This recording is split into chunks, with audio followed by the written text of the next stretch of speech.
Hello, everyone. Welcome to Talking Simulator this week. My name is Cameron. My pronouns are he, him, and we're going to be talking about Warhammer 40k Darktide and the aesthetics of authoritarianism. So buckle up, kids. We're going to have fun. This game has recently been patched, and it's good. I think it's good. I think it's fun. I enjoy it, at least. I am a mark for Warhammer 40k. So, you're going to have to temper your expectations of my criticism of this game with the fact that I love this setting. And I'm probably going to be a lot gentler with it than I would with something else that just sucked. I don't know. Let's see. What's going on? I'm doing well this week. Other people, we, the editorial we. I suppose maybe this is the example of the royal we. In that we are setting up for Desert Bus, but this we does not include me because I'm not on Desert Bus this year. I've decided to take this year off in order to have a couple of wisdom teeth extracted and destroyed from my skull. But I want to preface this with saying that, first off, I've said that this is about the aesthetics of fascism or authoritarianism. And I want to be specific that I am, fascism as a political concept, because it's also, very difficult. It's difficult to nail down, right? It's very difficult to define in any kind of systematic way, because it is in many ways an ideology of doing whatever the hell you want, as long as you can, right? So it's very hard to nail down its behavior, if that makes any sense to you, right? It's one of the things that people talk a lot about when they try to define it is that it is a ideology where you are able to hold contradictory ideas at the same time and not be annoyed by that, right? It's almost this anti-ideology where you can say things that are clearly contradictory and just be kind of smug about it. Right. The classic example, which I actually don't think is really honestly a good example of it, is the one where, the enemy is both extremely powerful and about to destroy us, and the enemy is also extremely weak and can be swept aside by the, whatever the particular ideology is purporting of the powerful ideal fascist, right? Yeah, truth doesn't matter, only power is a very good summary. And honestly, I don't think those things are actually the enemy is weak and the enemy is powerful is necessarily as contradictory as it appears on the surface, because we play video games with that all the time, right? And this isn't to say that gamers see clearly, but, something can be both menacing and also manageable. Right?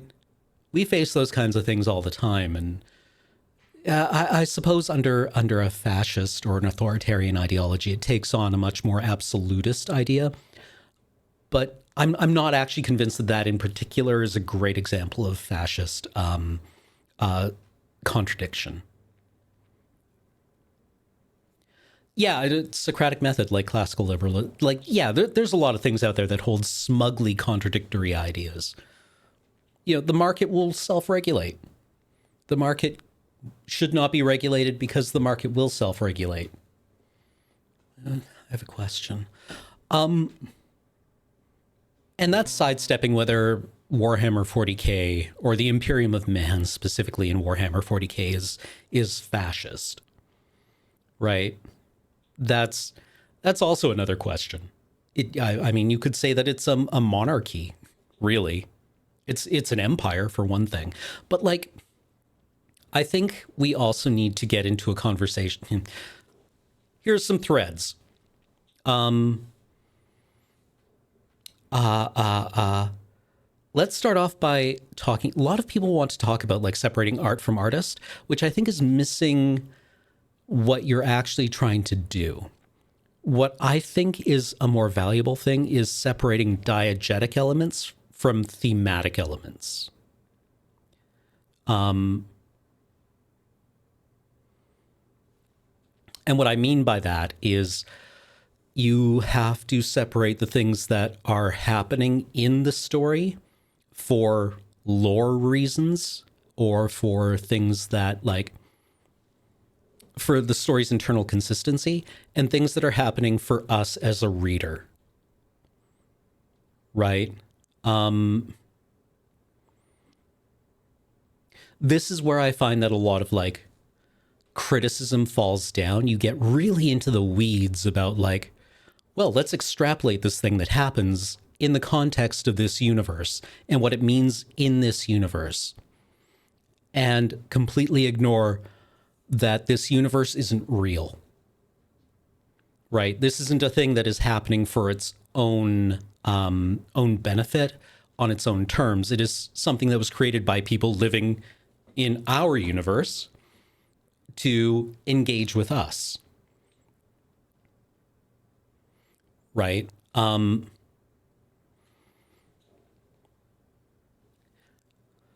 Why is the Imperium of Man like this?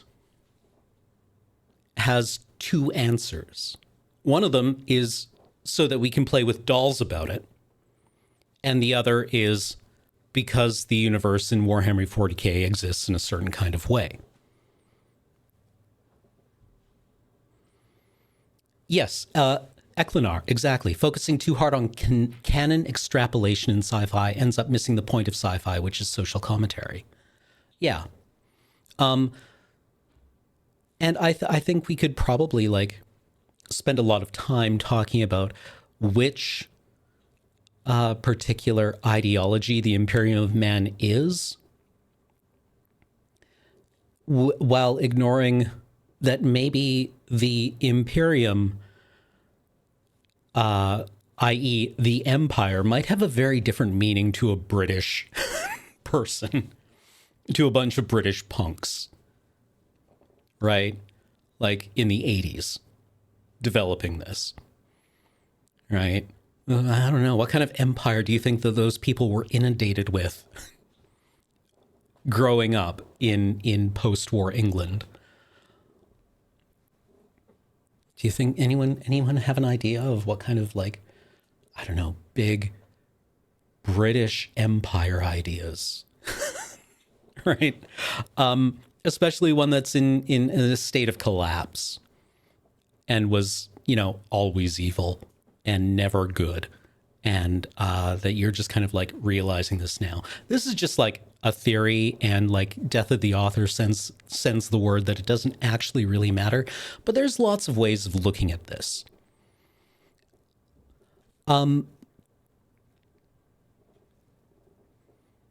Yeah, is orc skin leather vegan or not? I mean, I suppose they're fungus, but they do feel pain. But do they experience pain? Interesting question. Yeah, exactly, Symphonic Lolita. All the lore here comes from somewhere, and it comes from the people writing it, right? And it exists in this system of reading and writing that, Morty, that we're all living in.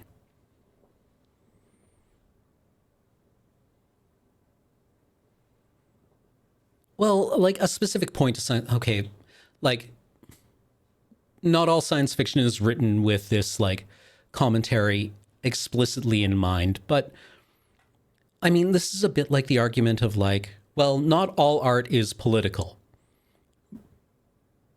but it will always have politics, right? You can't elude, there is no pure, and I'm not saying that this is what you're saying, but like something of us is always present, right? And we have to be mindful of that. And this also exists with Death of the Author, which says that you can't really know what the author intends, and you kind of have to just like look at the text on its own merits. And you as the reader and the text have to like recognize the effect you're having on each other. But another thing I wanted to bring up was, especially if we're talking about like the aesthetics of something and the look of something, and I would say that there's a reasonable argument to be made that a lot of fascist ideology is based around branding. And can be well understood as a brand rather than an ideology. If you can separate those two meaningfully, I suppose you can. I'm suggesting you can, or that those have usefully different definitions.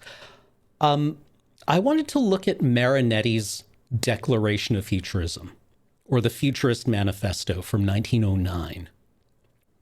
Marinetti was an Italian poet who would later go on to write something called, or at least contribute to something called, the Fascist Manifesto in 1919,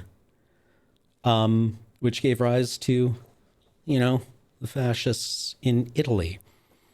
And, there's there's a joke here, like, it's only fascism if it comes from the Roma part of Italy. Otherwise, it's just like sparkling authoritarianism, right? Or localized authoritarianism, ultranationalist authoritarianism, ethno-nationalist authoritarianism. But Marinetti wrote a text called the Declaration of Futurism, or the Futurist Manifesto, in which he says that, like, human progress will reveal within humanity the truest humanity, right?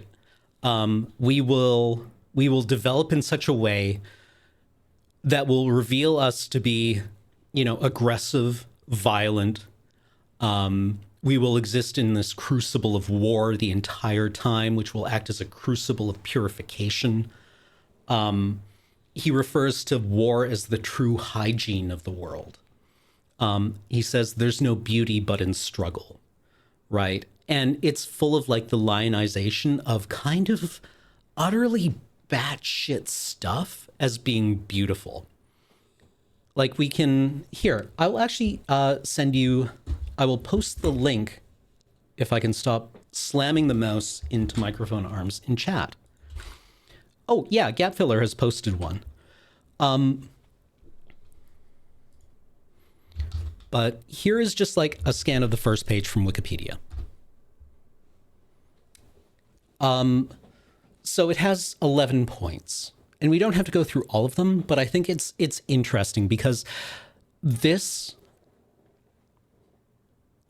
kind of futurist fascism exists in tension with the, I don't know, more saccharine view of fascist art, or the more saccharine fascist view of art, the sentimentalists, right? Like where art is basically decoration. You have a lot of landscapes and paintings of people who look a lot like your ideal, staring intrepidly off into the middle distance, possibly with families, that kind of shit, right? There might be lambs.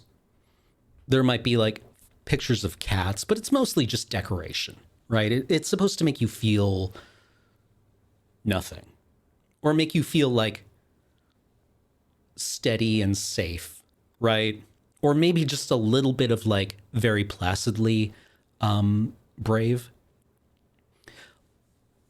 And then you have this where he says, like, we intend to glorify the love of danger, the custom of energy, the strength of daring.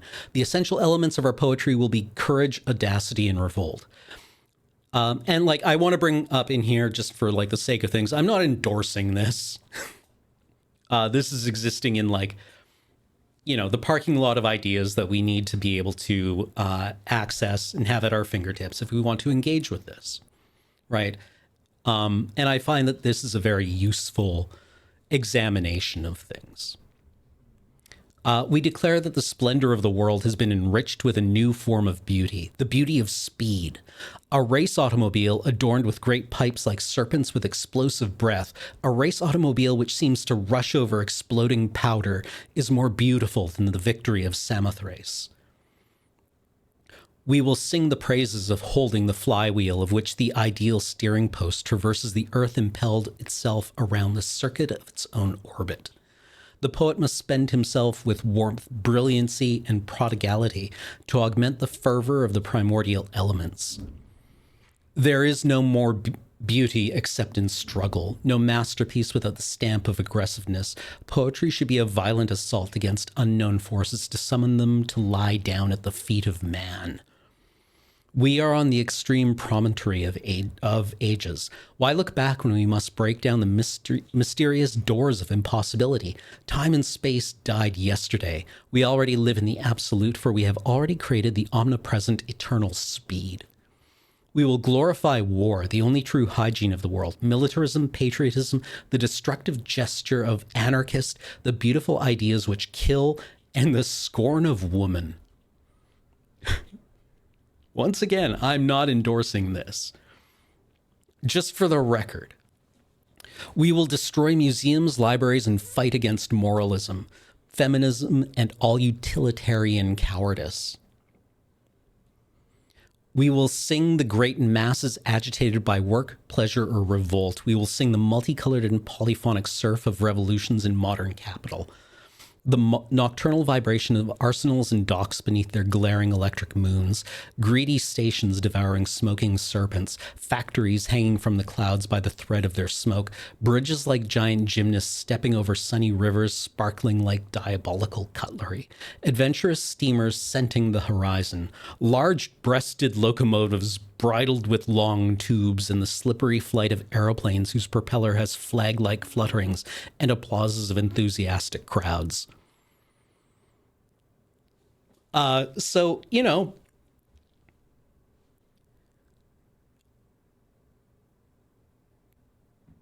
this is, I think this is very useful when we are discussing the aesthetics of Warhammer 40K. He's talking a lot about like the beauty of industry and the like, because industry is not, industry reveals something about us.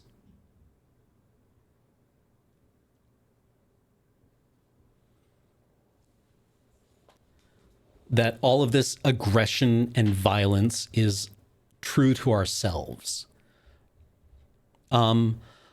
I think Marinetti would have fucking loved the plasma gun that can blow up and kill the user. Marinetti would have loved the chain sword.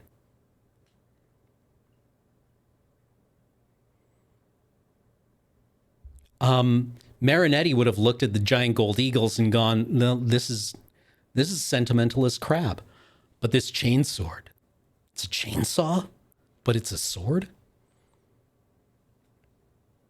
Maybe.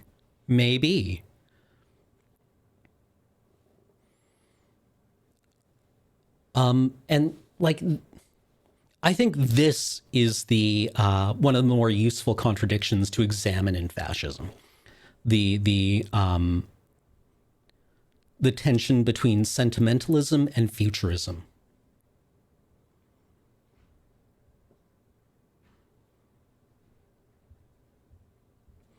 So, with that in mind, shall we click on some faces? Yeah, technology emulating the destructiveness of its creator. I like that a lot.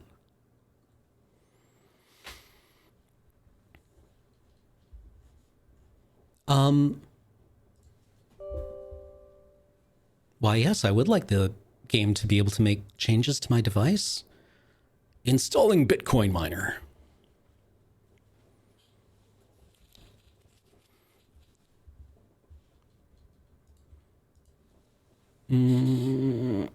I'll switch it over as soon as the game actually launches.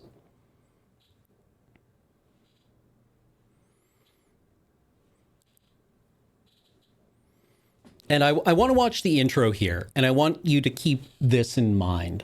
Not necessarily Marinetti's view of what art should be, but the tension there between futurism and sentimentalism.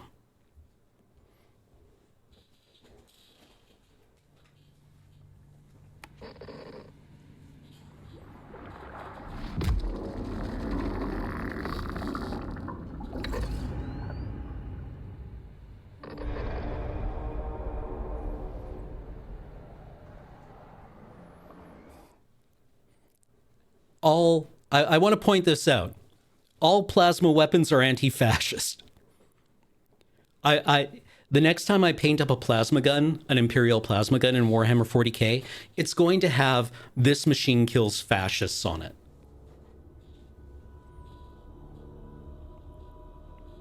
It is the 41st millennium. For 10,000 years, the Imperium has dominated the galaxy. Asterisk. There is only war. Also, every human soul. I want to point out. Lord, Okay, I'll shut up. Shut up for now. Is dedicated to the service of the God Emperor of mankind. The Imperium's battle fleets and armies, from the conscripted soldiers of the Astra Militarum to the elite space marines of the Adeptus Astartes, keep humanity safe from alien threats and cosmic horrors beyond imagining.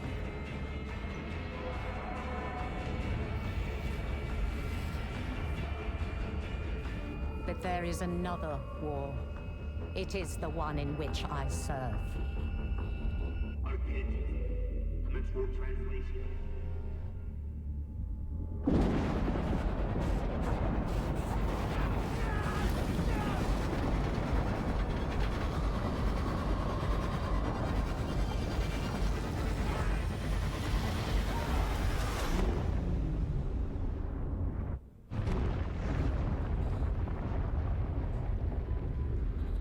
Our war is not one of battlefields and fleet engagements. It is waged by the dedicated agents of the Imperial Inquisition. It is fought in the cities and hives of the Imperium. In the back streets and the forgotten sublevels. In hive cities like Tertium. We are surrounded!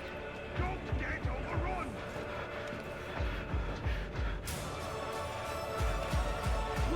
Through this door!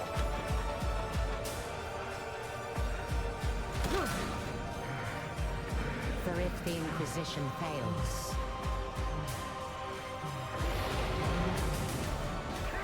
if we fail, the Imperium falls with us. The thing I want to bring up in that cutscene is that when you see the ship leave the warp, right? When it finishes its warp translation and it like glides across the screen, you know, as like this knife-like object, right? We are primed to expect it to face its battlefield, right? Like you are heading into combat. That is what all the movement of the cutscene implies, right? Like you are heading into war. And it pans over and shows you this planet with a city growing up out of it. And that is like, for the Inquisition, that is their battlefield. She says that as such, right? That, you know, the cities of the Imperium are their battlefields. But you are heading into a civilian area, right? You are the secret police here.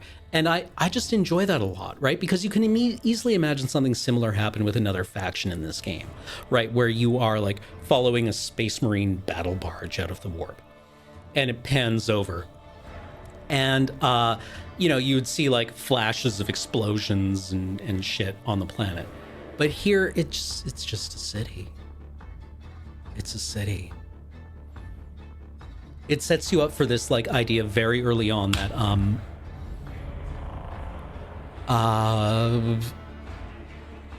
that this is something much grimmer and costly, and you know it's evil, right? Do you want to go through the character creation process? Because I've got like all of my dudes, and I haven't been playing much. I've only come back to this game like last week. I just wanted to point out that my Ogren, Charlemagne, means the biggest Charles. He is the biggest Charles. Look at that jawline.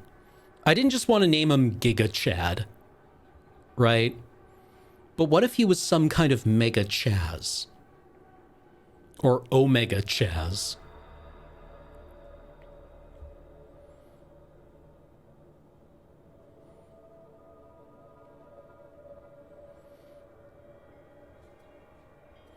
But I've been enjoying playing my veteran a lot, actually. I think she looks cool. And that's part of the thing. We have to be conscious of this. The reason fascism is hard to deal with is because it actually does strum something. Right? Orwell says as much in My Country, Right or Left. Right? Where he says, like, there is something in us that responds to a fluttering flag. And it's hard to trust people who say that it doesn't do anything for them. Right? You hear the pumping music, you're like moving forward with all your homies, and there's something in you that that responds to that with aggression, right?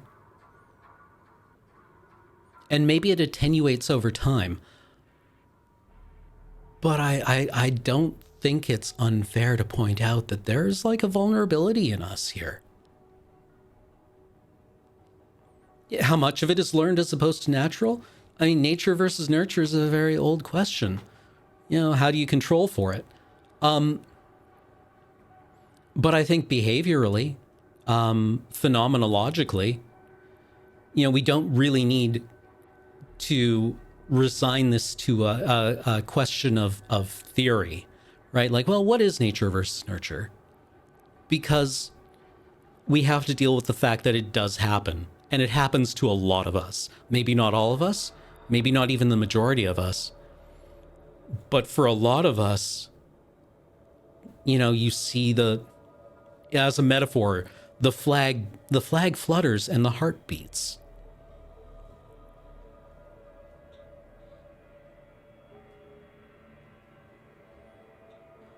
Right? Orwell refers to the boiled rabbits of the left, who kind of are just like, well, I'm built different. Like, well, good for you. There's rather a large number of people across the strait for whom that isn't a compelling argument. Right? Like, you know, across the North Sea, there's a rather large number of people. There's a majority of people for whom that this did speak to something, and they are currently trying to kill us. So, while I'm happy for you, on the other hand,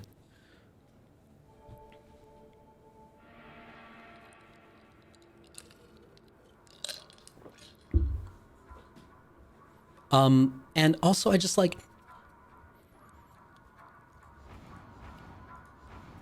there's a lot to talk about in Warhammer 40k, right? You kind of have like, the Imperium is this shambling structure that's kind of held together by its own inertia. But it's really like 40 trillion competing, frequently hostile organizations held together with a purity seal. And,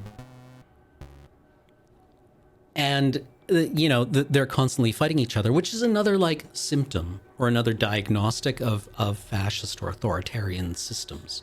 And I shouldn't be using those interchangeably. Famously, a lot of like 20th century fascist governments had a bunch of organizations that were always fighting each other. Like the idea of efficiency under fascism is a complete fabrication. Like that is part of its branding, right? That is a big part of fascist branding. That's like, well, it's just more efficient. And no, it's not, because you have to keep everyone fighting with each other. Otherwise they'll depose you, right? famously, the Nazis had two high commands of the military. They had the OKH, the Oberstkommand of the Heer, the army, and the Oberstkommand, the OKW, the Oberstkommand of the Wehrmacht, who would have to fight with each other for resources. Right? And it was done in such a way so that the dictator could come in and arbitrate and thus be like the magnanimous one. Right?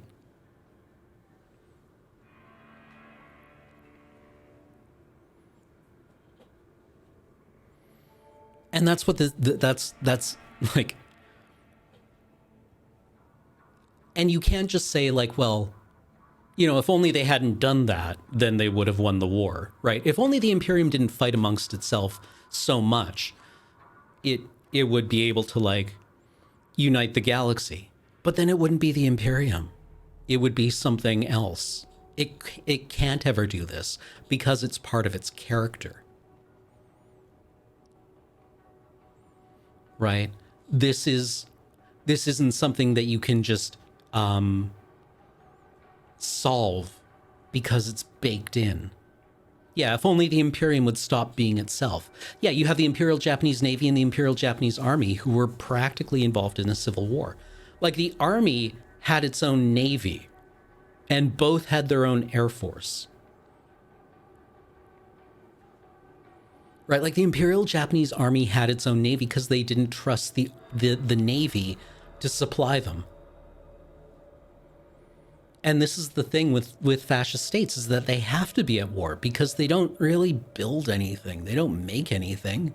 When you're constantly purging your own people because you're afraid of them taking over your position of power, you're kind of constantly at war with yourself. And if you don't direct that energy outwards, you just burn yourself to ashes. Right? They run on war.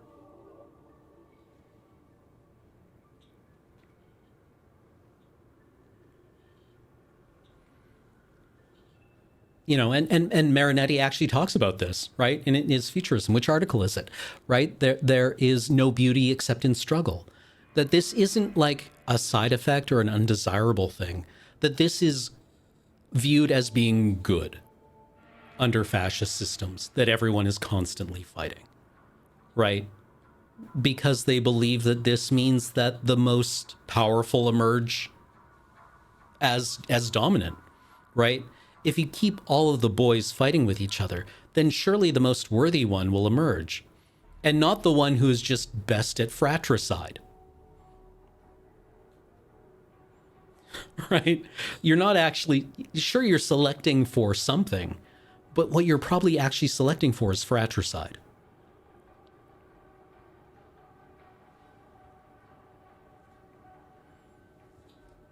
Well, the Imperium couldn't function in peacetime because it will never have peacetime. And that isn't a condition of the universe. That's a condition of the Imperium.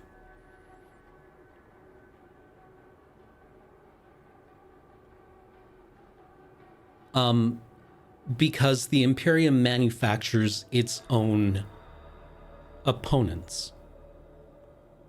Which is an interest, like, this is one of the things I like about the setting. If the Imperium could stop being like that, maybe.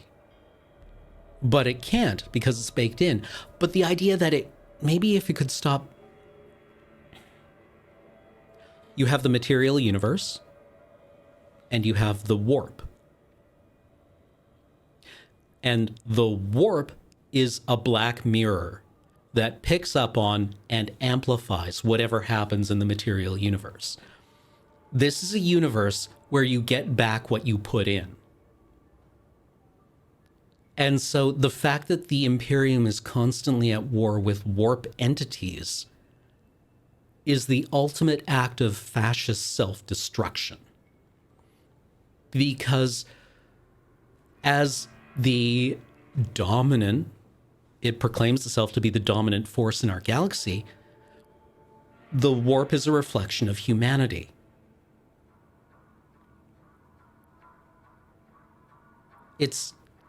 and here I'm getting into the diegetic thing, but I think this is like a big part of what the theme is of the setting, is that in some ways, this is the only way a fascist system could be sustainable. The Imperium isn't sustainable. It's under constant collapse.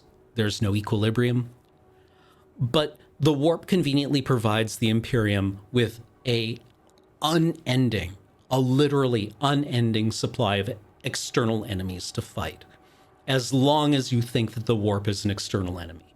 As soon as you realize that you're just fighting the man in the mirror, then you kind of have to contend with that.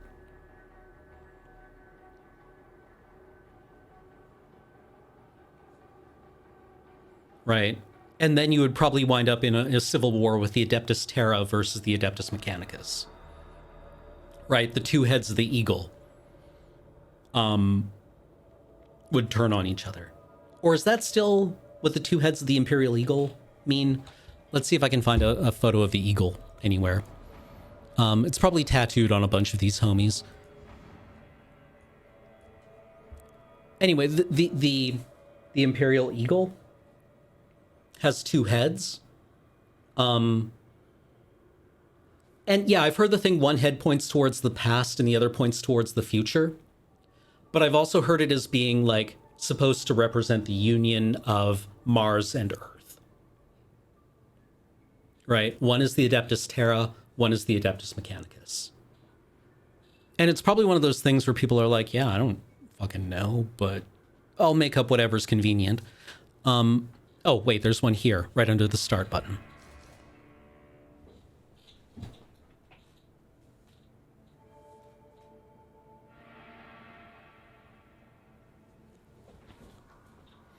But like last year at Desert Bus, I said that the Imperium is a rational response to a universe with a warp. And I think some people took that to mean that it was a good response.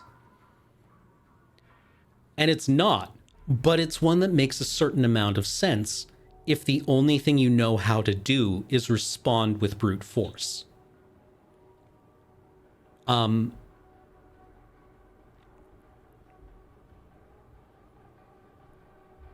Like, this is... The Imperium of Man is large enough, and it has, like, enough industrial might, and it has enough material available to it, that it can actually fight its own shadow. Right? It can do the Terry Pratchett joke of being like, you know, people have been trying for centuries to deal with their demons by prayer and introspection, fasting, and holiness. But until Doom, no one had ever tried a double-barrel shotgun. And as it turns out, it kind of works. As long as you're willing to pour literally your entire society into doing it.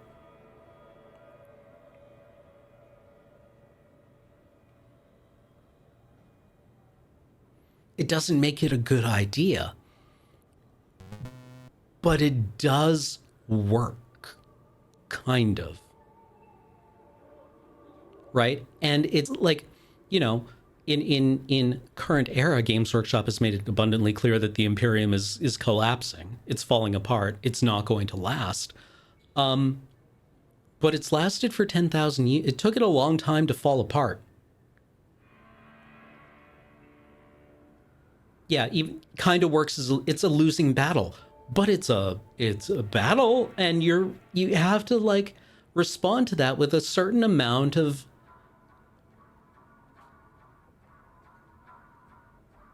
they're in the Wile E. Coyote stage of having run over the cliff and not having fallen. Yeah, it's not sustainable, but that doesn't mean it can't last a really long time.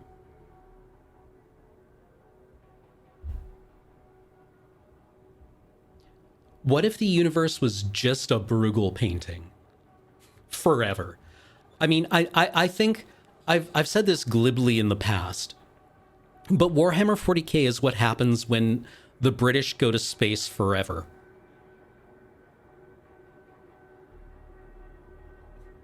Right? What if the future was just like just Western chauvinists in space forever.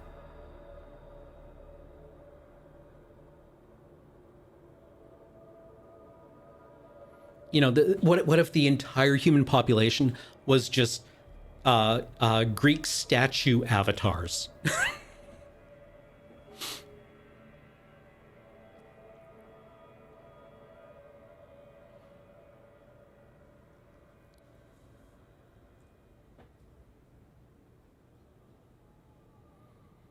Being out there corn cobbing forever.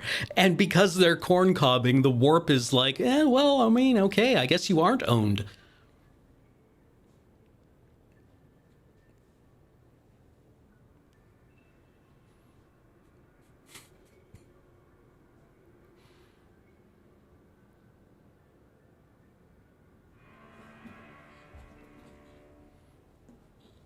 Anyway, let's create a new man's. What do we feel like making? What's fun to make?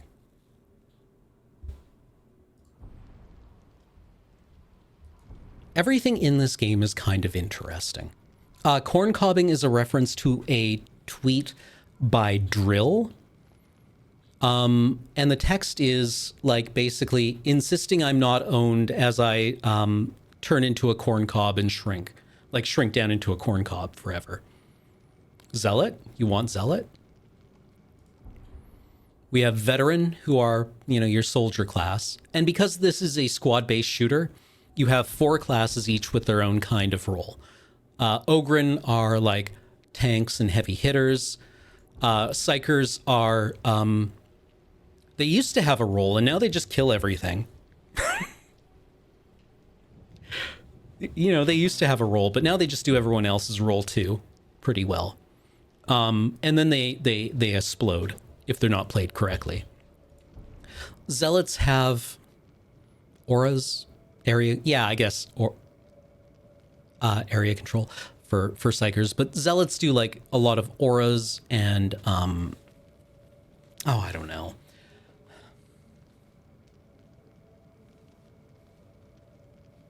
Yeah, melee DPS, stab wounds, flamers. I mean, to say any one class has a specific role, I guess, is a bit of a misnomer because as you level them up, you can spec them into different things. Sometimes, you know, your zealot's carrying a chainsword. Sometimes they're carrying a flamethrower.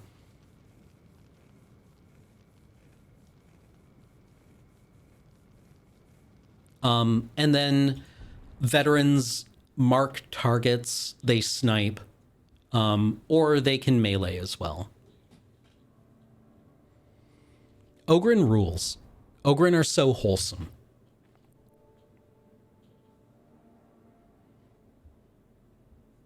They're weirdly wholesome. Ogryn are what are called abhumans.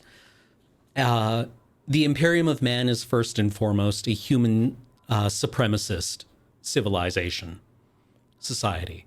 And they are extremely intolerant of mutation. However, if that mutation is stable, does that even make sense? There are abhumans in the Imperium. The 3 big ones, I guess there are 4 now. There are Ogryn, who the Imperium like just fine. They cut like the cut of their jib just fine, because they're really big and strong, right? Unless the mutation is useful in some way. The Ogryn are really big and strong. They love them for laborers. They love them as soldiers. It's also heavily implied the Ogryn aren't that smart. That isn't really well borne out. They're devoted. They certainly don't get an education. But like one thing I like about this game is that the Ogryn voice lines betray a kind of naivete, but not a lack of intelligence. There are ratlings who are like Ogryn, because this is based on a fantasy setting as well. Ogryn are your ogres. Ratlings are your hobbits. Right, they're used in the Imperial Guard as snipers, not appearing in this game. There are beastmen, who are like goat-headed humans with Oh, digitigrade legs. And then there are, I forget what they're called. Cat boys. There are cat boys. Yeah, beastmen not very sanctioned. They're tolerated on certain planets.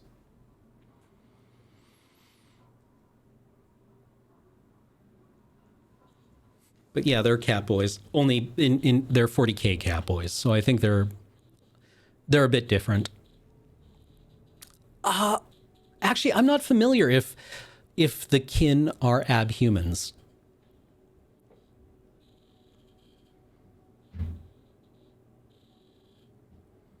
I mean, they were human at one point, way back when, but I think they're their own race now. The kin are their own race. They're the dwarves of the setting.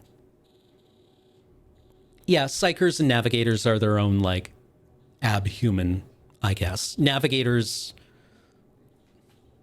yeah.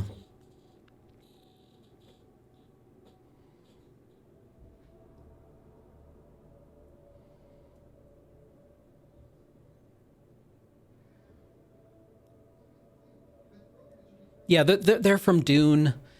They change a bit depending on who's writing about them, which is the same thing for all 40k. Anyway, Ogrins in this game are very good boys. They're sweet. But I saw a lot of people talking about Zealot earlier.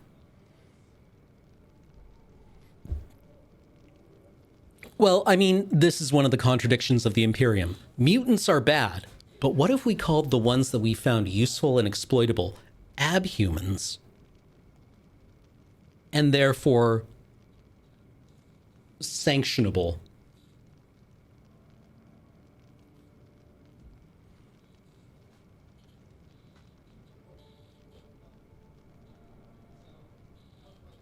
Zealot has a lot of fun. Zealot is definitely the class I've played the least.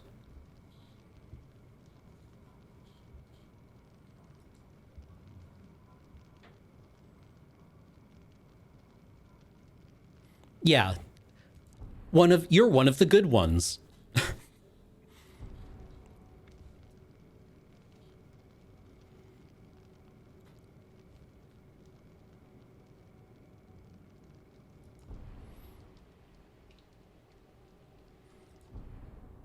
Yeah, the only men can be space marines because the emperor only wants men to take his seed.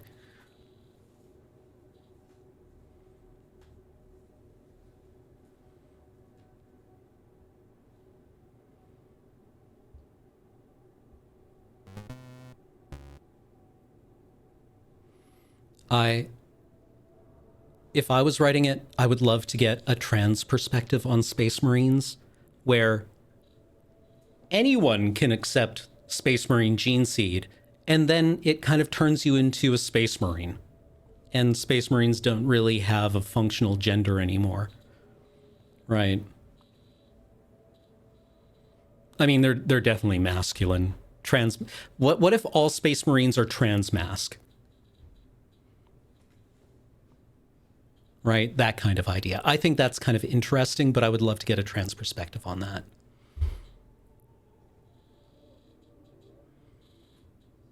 Yeah, female to space marine.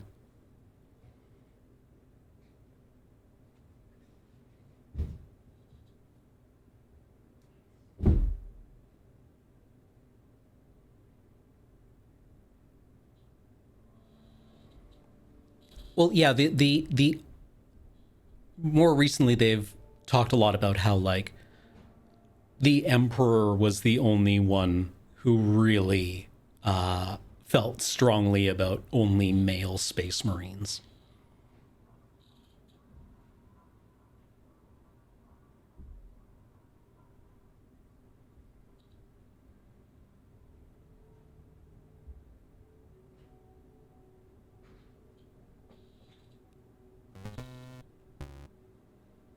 Anyway, well, isn't Also, isn't Belisarius Cawl not a, like... We refer to Belisarius Cawl as if he's one person, but isn't he like 7 different tech priests in one skull?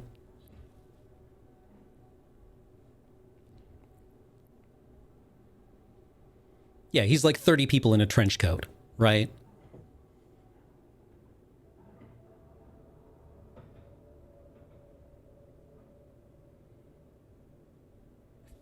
Yeah, sorry. Cawl doesn't have one skull. He's a Gestalt entity, something like that. Yeah, and like sisters are not space marines. They aren't. They have power armor, they have bolt guns, that's about it.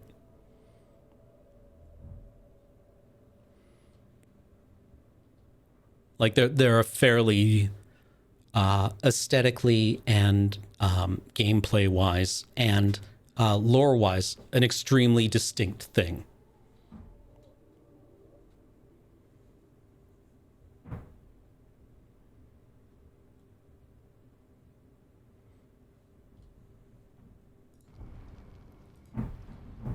All right, who are we building here?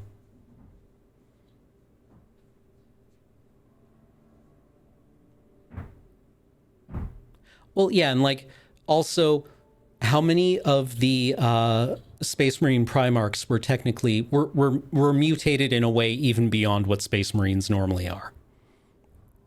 Right? Sanguinius, Magnus,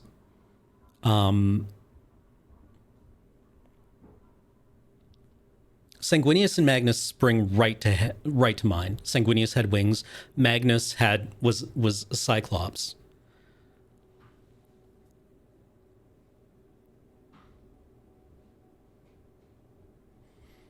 Corax? Yeah, Corax could do weird warp stuff.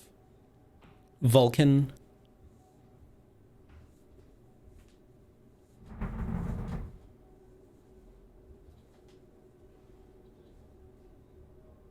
Yeah, Vulcan was a perpetual.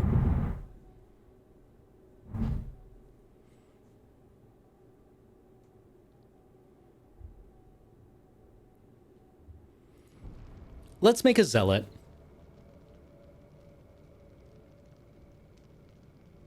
Yeah, Conrad had future sight. Okay, if Leman Russ comes back, I don't want him to be like werewolf killer dude. I want Leman Russ to come back as like missing one eye, right? And being like, I have made some mistakes in my life that I have really bad feelings about. I regret so many of the things that I've done. Yeah, Odin Russ. You know, he tied himself to the Tree of Life to learn magic, or to the World Tree to learn magic. Right? I don't want, like, werewolf killer Russ, although that might work better for the setting. But I think, you know, it's just like this guy who lost everything and is now just kind of like this werewolf berserker. But I think an Odin version of Russ as the fits in better with Gilliman and Lionel Johnson.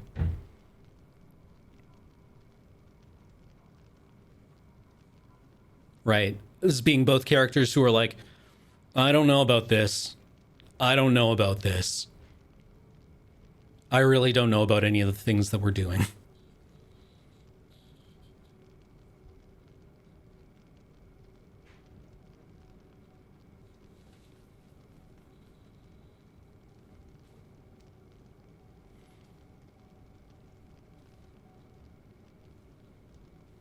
Yeah, if the lion can stop being... I recently read Unremembered Empire, and I really like that Lionel Johnson seems like a pathological liar. Like, Gilliman just keeps trying to say to him, I need you to tell me the truth. And he's like, I am telling you the truth all the time. I've never lied in my life.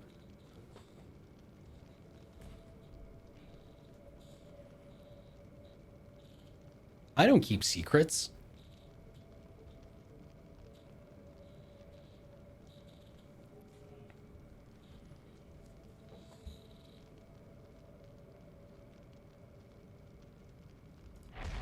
let's make a zealot.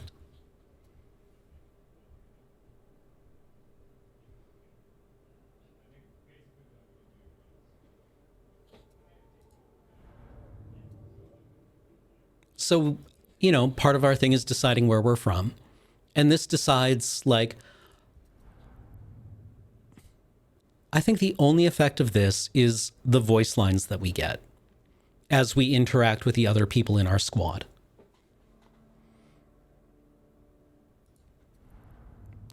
We haven't even played the game yet. We're an hour into the stream, and we haven't even started playing.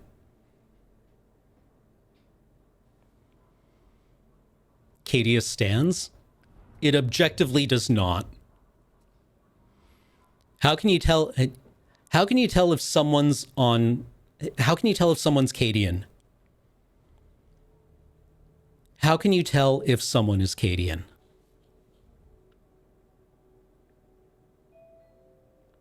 They'll never shut up about it. Don't worry, they'll never shut up about it.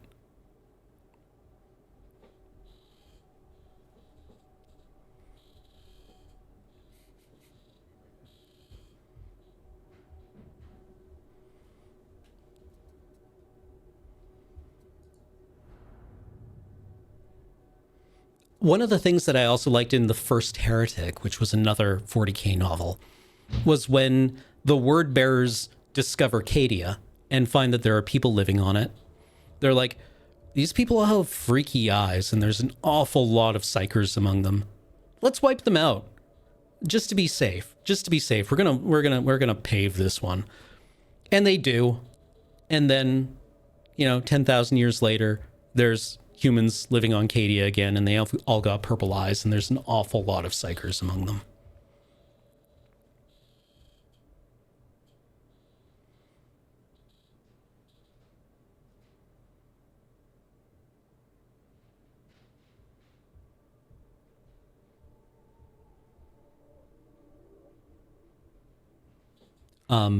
But yeah, they say Cadia stands is like, the planet got blowed up, but there are still Cadians running around, at least for a little while now.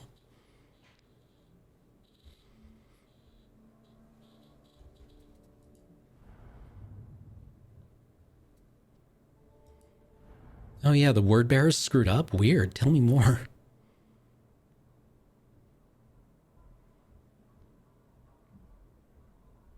Cadia stands. Why don't you go back there then? How's it doing? Gonna visit?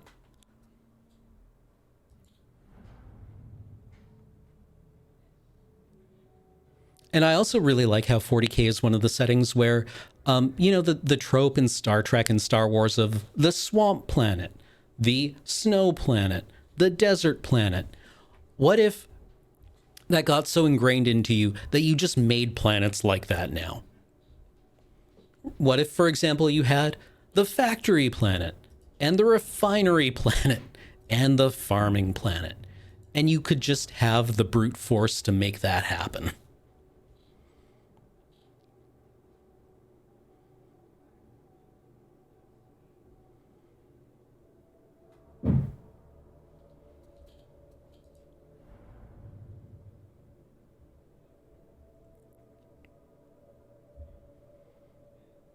Yeah, has the same emotional intent as The South Shall Rise Again.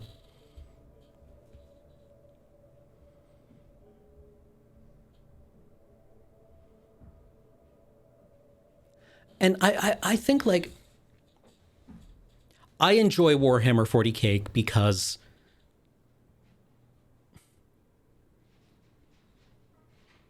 I find it enjoyable.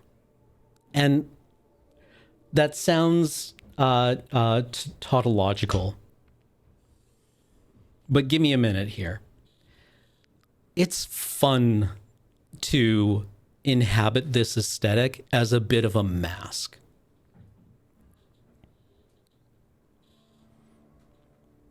Right? I like playing in other people's sandboxes, and this is one that is kind of like compelling, because one of the things that gets repeated a lot is that there's no good guys in 40k. Everyone says this, right? Whenever anyone tries to bring up an argument about people taking the role play too seriously. You know, you think you're the good guys. The Imperium is not the good guys. And they'll reply with, there are no good guys in 40K. And that is true. But I also think it's not well internalized.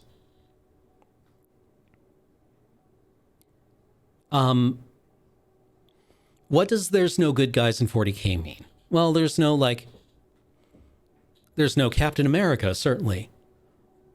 But there kind of is. Right? There are no good factions. I think it's better to say there are no good systems in 40K. This is not a universe, because it is dominated by the Imperium of Man, where good systems survive. Right?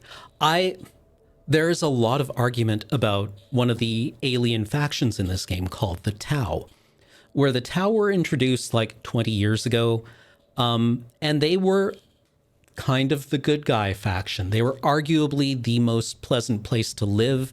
They were a young species who had just kind of like were taking their first steps out into the galaxy.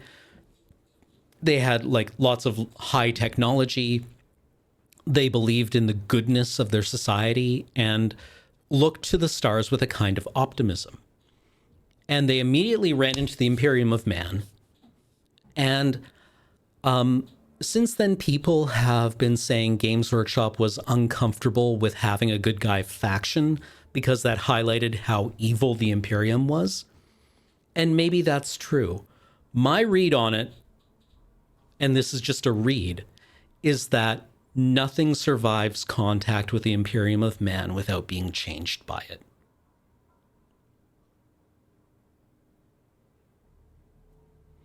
That the Tau started off as being good and optimistic and hopeful and wanted to make the galaxy a better place. And centuries of conflict with the Imperium have made them cynical and pragmatic and more violent and more xenophobic. Right? The Imperium of Man doesn't just corrupt humanity. It corrupts the universe by existing.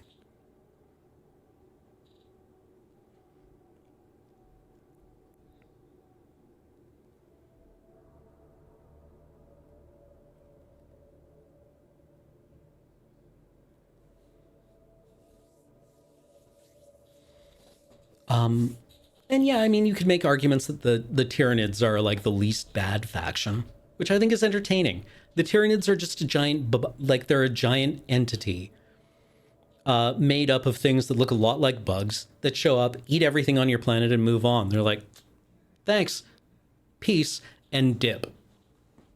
Right? And they're kind of like chewing their way across the galaxy in what certainly seems to be an unstoppable wave. But that's going to take a while, so we don't really worry about it that much. And you can't really communicate with them.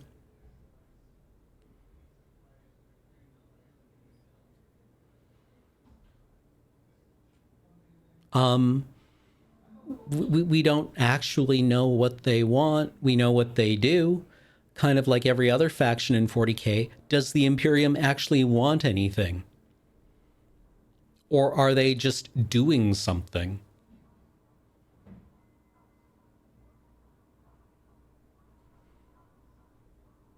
Oh, really? Tigurius actually communicates with them? I wasn't familiar with that. I mean, like, surely someone, like, yeah, I guess it would make sense that the Ultramarines chief librarian has had, like, some kind of communication with them, considering how often the Ultramarines fight them. He heard them and lived? Well, okay then.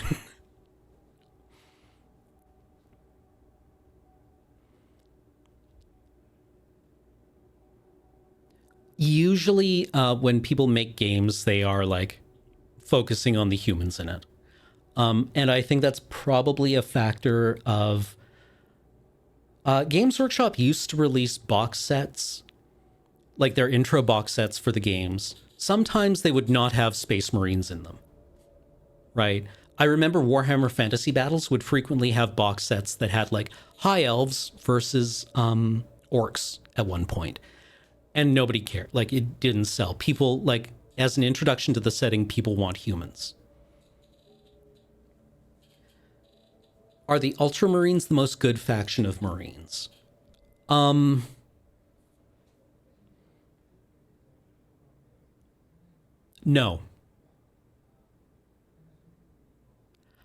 There are Marine chapters that care about the well-being of people, like the Salamanders. Arguably, the Space Wolves care deeply about the well-being of people. Salamanders care about civilians a lot. I think Blood Angels do as well, depending on the successor chapter of Blood Angels. Flesh Terrors need not apply. But the Blood Angels, I think, also care about people. Ultramarines care about, like, society. You know, any other setting, Ultramarines would be like, well, they're Roman, like, city builders. Ultramarines care about the system. Yeah. And the system is bad. Any other settings, the Ultramarines would be like the evil faction of paladins, right? Who want to homogenize everything. But this is where I was going earlier with the idea of bad guys and good guys in 40K.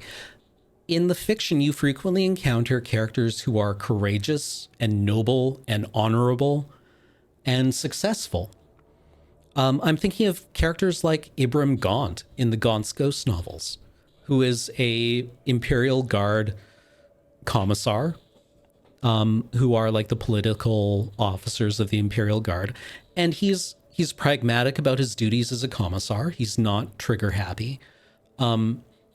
He's supposed to enforce discipline, and he is very not lax, but he's not bloodthirsty. And he's an able commander and, you know, a good fighter. His soldiers like him a lot. And the books frequently highlight that when Gaunt and the boys win a war and move on to the next planet, the people that come in behind them are the Inquisition.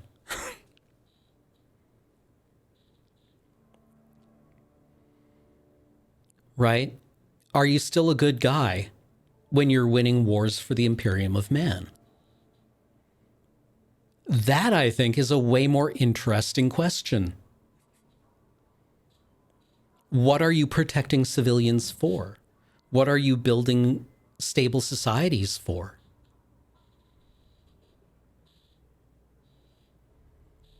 Like, what are you actually accomplishing?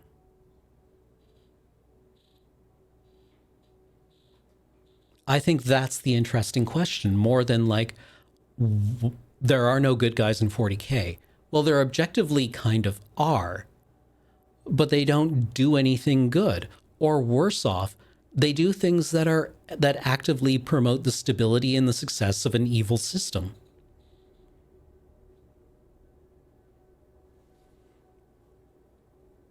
Because this is a setting that is not compatible with goodness and care.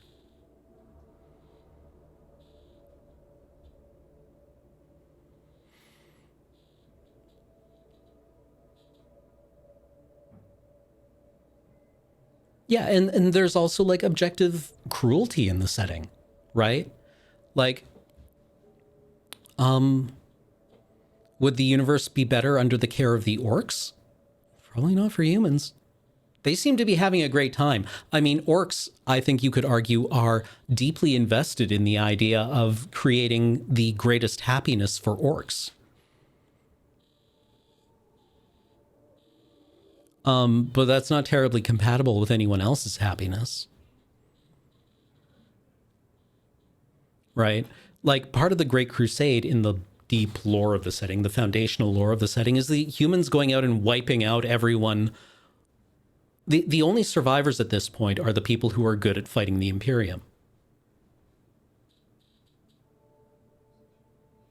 Right? This is the selective pressure the Imperium of Man has imposed on the galaxy for 10,000 years. Is that you're either good at fighting humans or you're dead and extinct. And other human societies have existed in the galaxy that were stable and pleasant places to live. And because they weren't good enough at fighting the Imperium, they died. They were wiped out by the Imperium. Right? Like the Interrex and the Diasporex. Right? The Diasporex were kind of like Starfleet.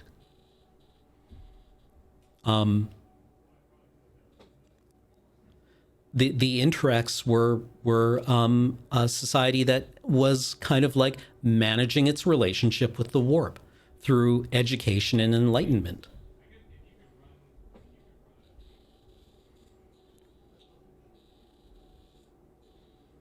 And like, whenever you get into a conversation about the Horus Heresy, you have to really talk about like the function and ideology of foundational myths, right? Like a big part of fascist ideology and where all the sentimentalism comes from is the idea that in the past, things were better, right? We had it. We had the perfect society. And then it became fallen through, I don't know, indolence, weakness, other non-specific things that we all know what they were. Wink. You know, if only we had kept doing the oppression, if only we had been strong enough to keep doing the oppression, we would have kept our perfect society, but now it's gone and we have to recover it, right? Make America great again as like the banner example of fascist sentimentalism.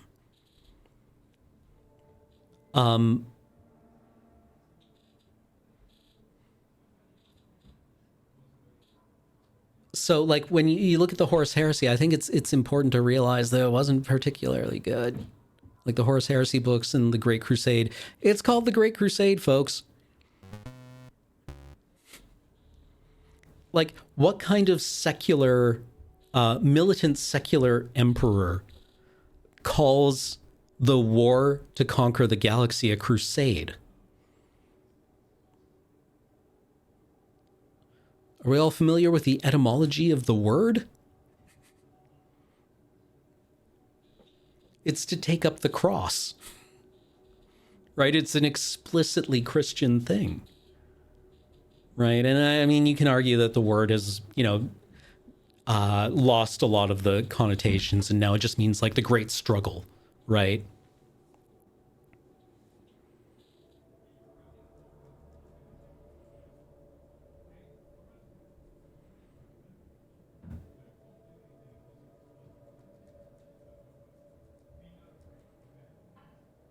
Yeah, these are all loaded terms. Anywho,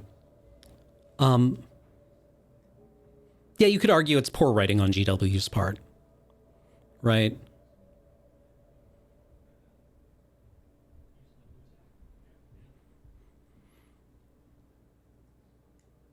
But yeah, Crusade, I think they it is what it is. It's the word that's used, and you kind of have to assume that it was done with some kind of intention.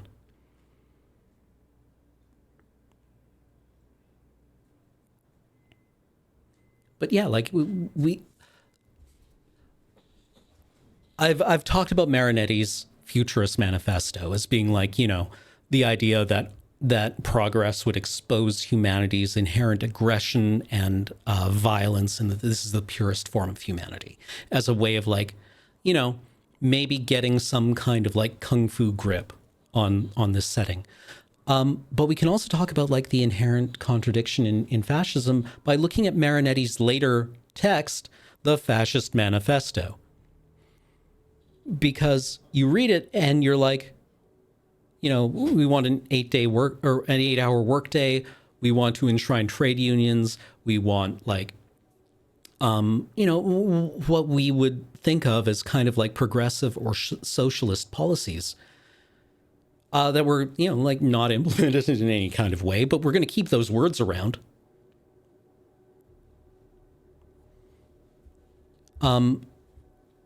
So you can call something one thing, i.e. National Socialism, and not have to care about it, right? It's just a word. It's just a noise. Words don't mean anything. They're just sounds that you assign to things. They're a brand. Right? The idea of authoritarianism is that power matters more than truth. So you can call anything what you want.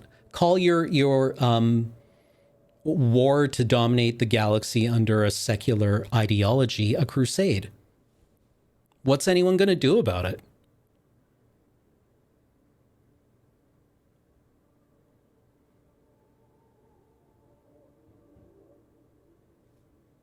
Yeah, a democratic people's republic.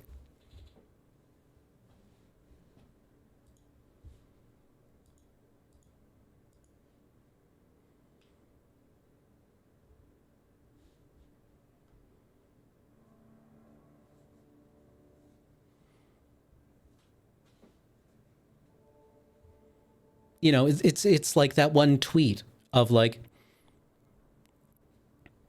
what is it? The fascist militiaman, like say your prayers, but it's like YOU''RE, like me scoffing, your.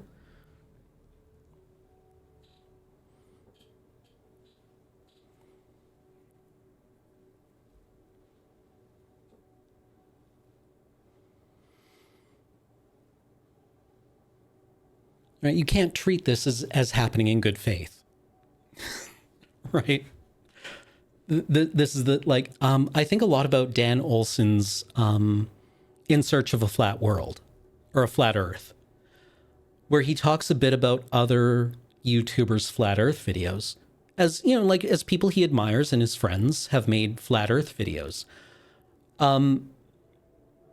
But he does say that, they make the mistake of arguing against these people on their terms, as if they are operating in good faith, and as if they have come to these conclusions in a kind of rational or naive way.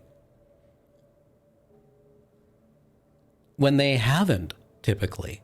It's not like they were just like floating through the universe innocently and naively until they landed on a YouTube video about the flat earth and were like, oh, I think I'm going to believe this now. Right? It's not... You get into an argument around signs and signifiers, right? Where the flat earth isn't really an argument about the earth being flat. It's a brand for something else.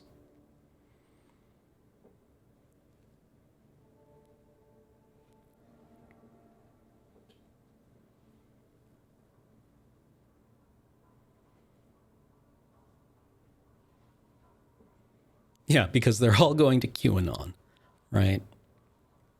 Exactly.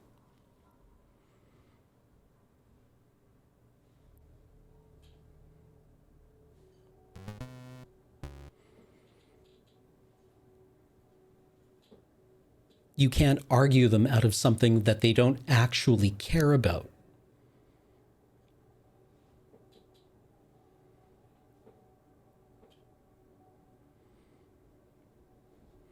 Right? Like Sartre talked a lot about this, right? He's like, you can't argue with, I think he was talking about anti-Semitism. You can't argue people out of it because it's not a rational belief, right? Like the things that they say, you aren't chipping away at the foundations, you're attacking the trappings, the branding around it. People's hatred doesn't come from anything really rational. It comes from vibes. Yeah, they don't believe in the words. we do, and we like, we have a system of rules, and we use those rules to argue with one another and try to come to some conclusions. But other people just use them as like clubs.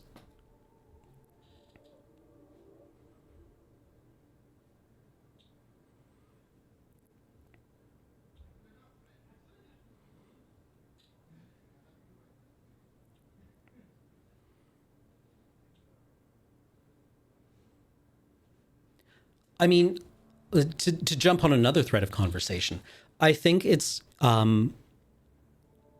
I think the religiosity of Warhammer 40K draws a lot from specifically Anglican, like Anglicanism. I think you could make a very strong argument that this is a setting in which Henry VIII reconstructing, like taking all the branding of the Catholic Church and saying it is the same thing, but I get to do what I want now. The ecclesiarchy is kind of like a very British understanding of that. Right? We're just going to shuck it like an oyster. And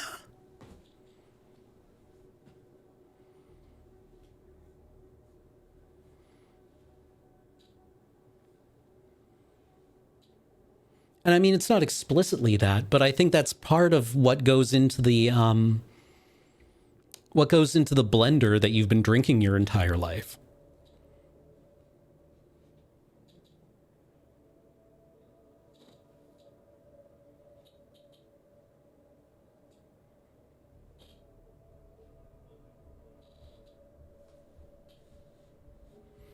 Right? Especially like the death cult iconography.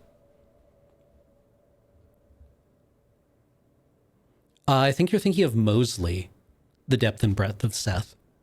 Yeah, Mosley.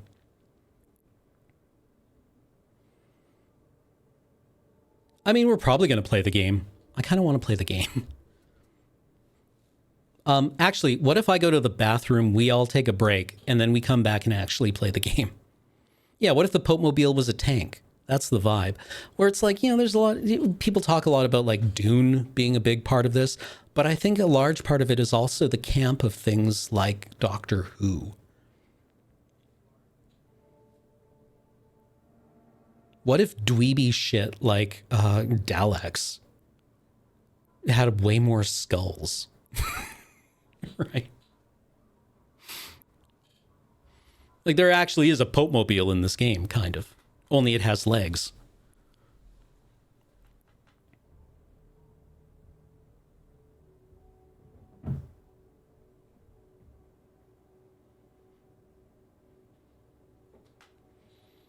But like, you know, I think a lot about the film version of V for Vendetta, where Alan Moore, for all his failings, I think quite correctly pointed out that the adaptation of it was a very, like, it was set in England, but it was done by Americans, and you can't outrun your own understanding of what the text is talking about. Right? Where it was a very Americanized version of that story, of that comic. Right? And I think a lot of like 40K stuff ignores the fact that these people are British. And fascist ideology is not, is it inherently ethno-nationalist? I think there's a lot of it in there, and you're going to bring whatever your localized version of ethno-nationalism is to your understanding of it, right?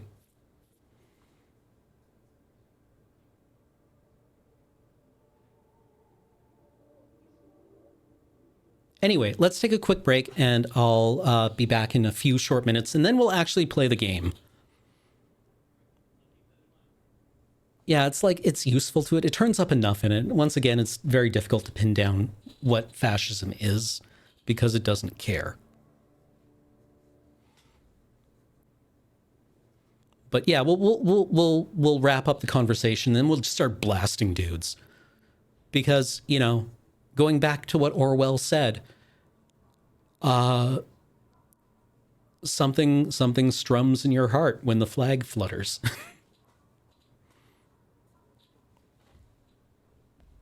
See you soon.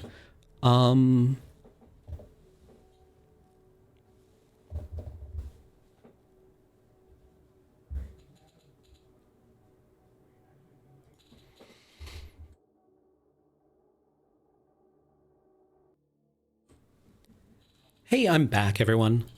Let's just play a game, shall we? I enjoy our conversation. I hope I'm not making a complete fool of myself.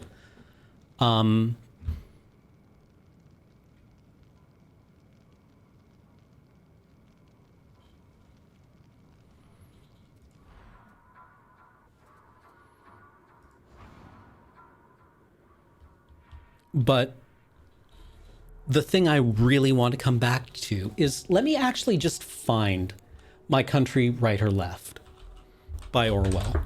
Because I think it's important to remember that Orwell, you know, was a man of his time. And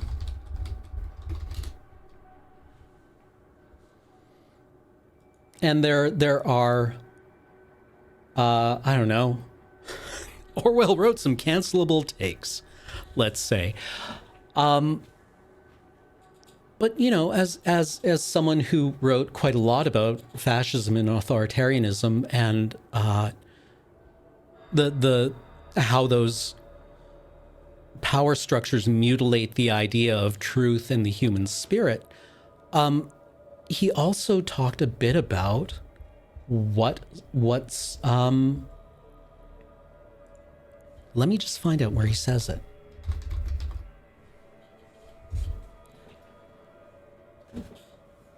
The young communist who died heroically in the International Brigade was public school to the core.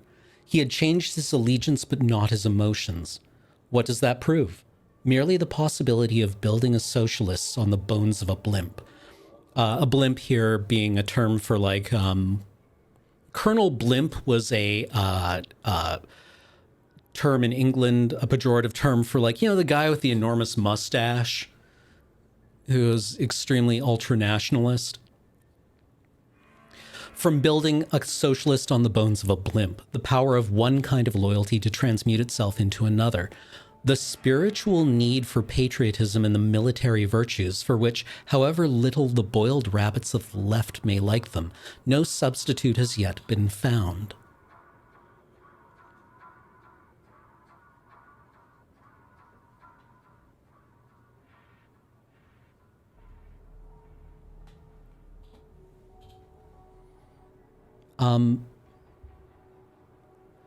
And he's writing here during the Blitz. Earlier he says, because the text of My Country, Right or Left is that he doesn't think England is good. Right? He looks at, Orwell had spent time as a colonial police officer. Right? He was an oppressor. Shooting an elephant is kind of about his thoughts around that. So he doesn't really have a lot of illusions about what empire means. But he has to say, like, you know, if the choice is between us or the Nazis, I'm on team us. Like, this is his kind of blue no matter who argument. And it's reductionist to say that, but you know, I think a 21st century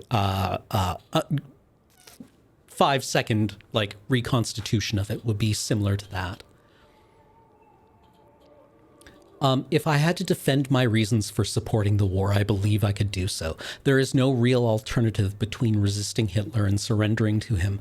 And from a socialist point of view, I should say that it is better to resist.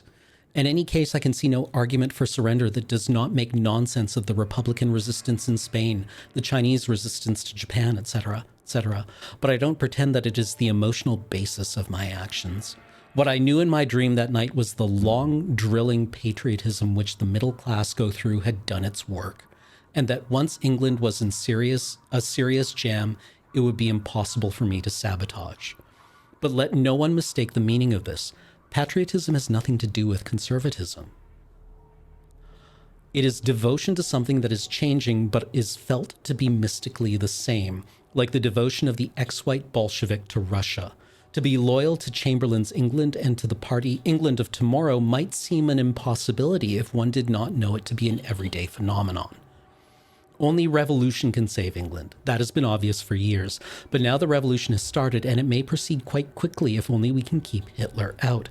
Within 2 years, maybe a year, if only we can hang on, we shall see changes that will surprise the idiots who have no foresight. I dare say the London gutters will have to run with blood. All right. Let them, if it is necessary. But when the red militias are billeted in the Ritz, I shall still feel the England I was taught to love so long ago, for such different reasons, is somehow persisting.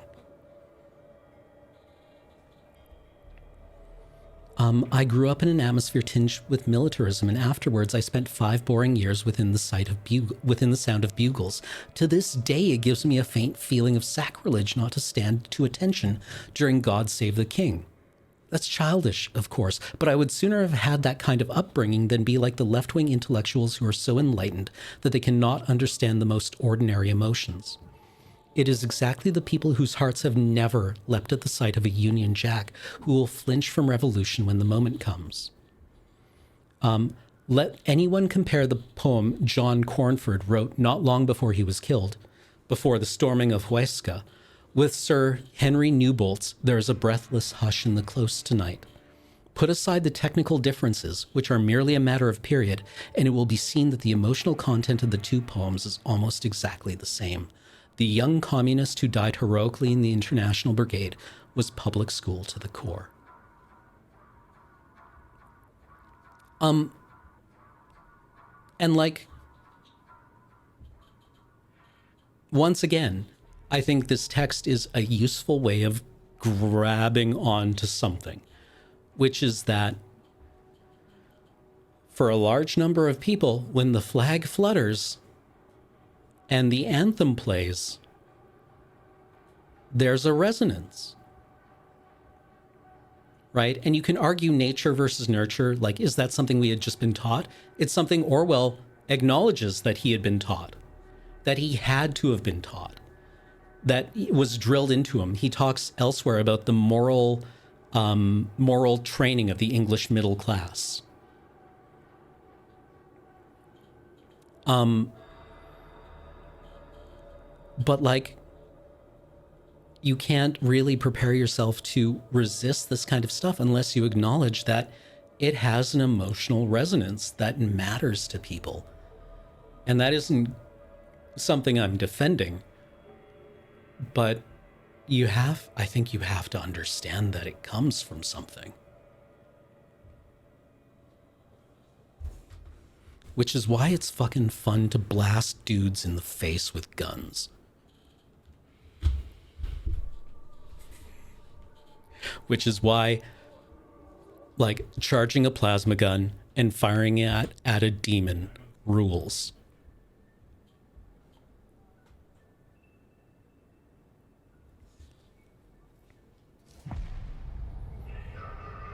Which is why my favorite gun in this is the Death Corps of Krieg pattern lasgun. It don't overheat. She's never going to bite you back.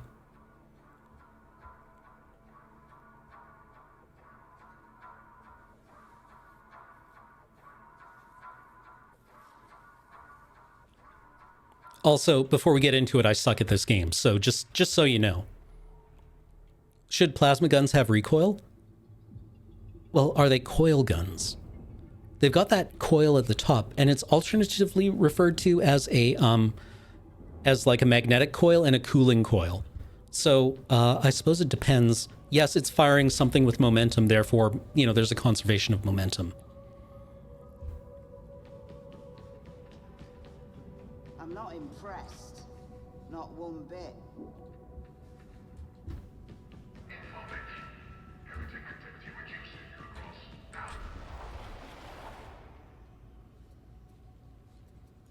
And we're just going to do quick play. I was going to make a new man's. We can go back and make a new man's. But I wanted to just, like, get into that idea that, like, all of this stuff has an emotional resonance and we can talk a lot about it. But some part of it is compelling.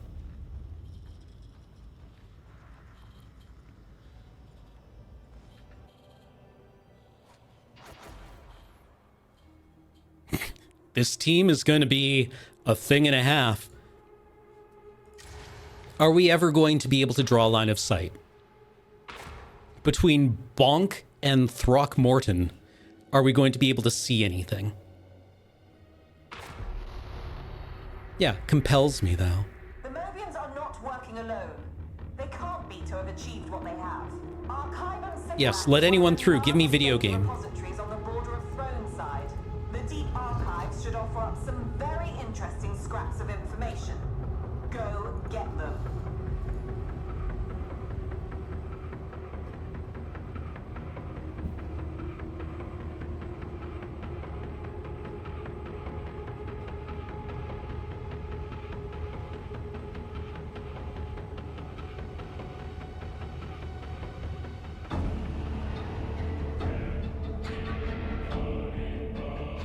I like how I'm just walking around with my knife out. This is normal.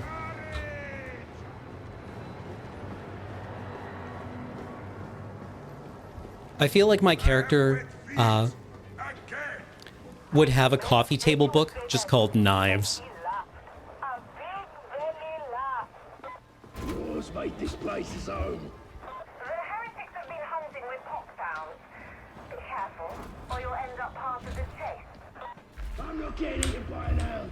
I promise you that. Rockwalk will lead you straight to the Archivum.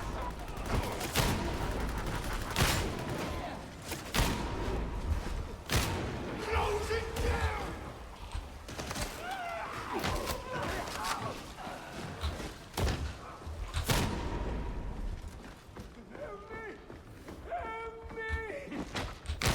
Oh. I need to stop using all my ammo. How do we know if those were baddies? Excellent question.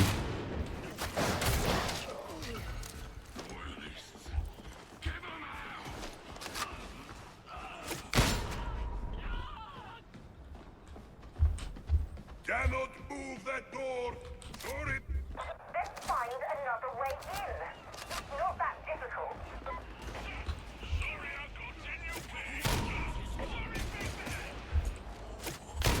How did that miss? I mean, other than the fact that I'm bad at this.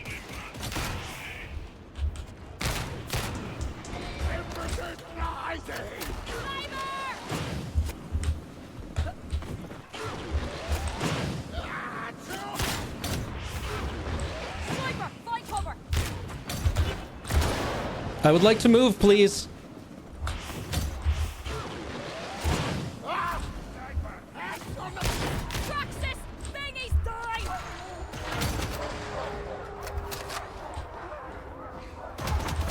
Ow.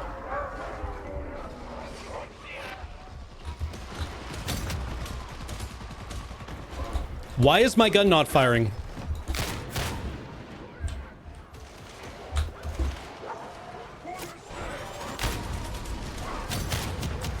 No, but seriously, my gun is just not firing.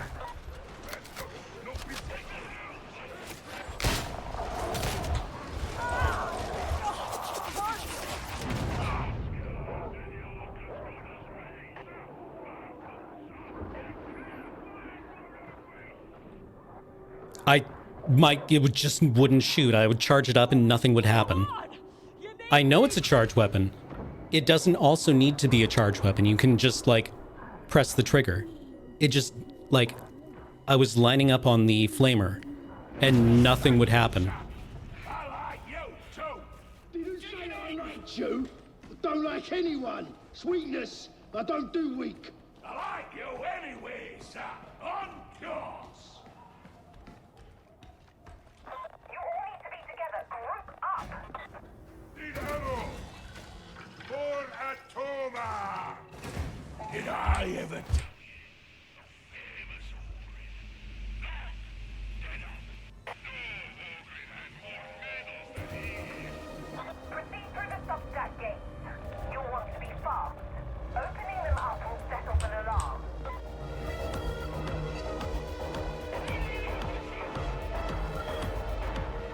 Oh, if you get hit while charging, it resets it?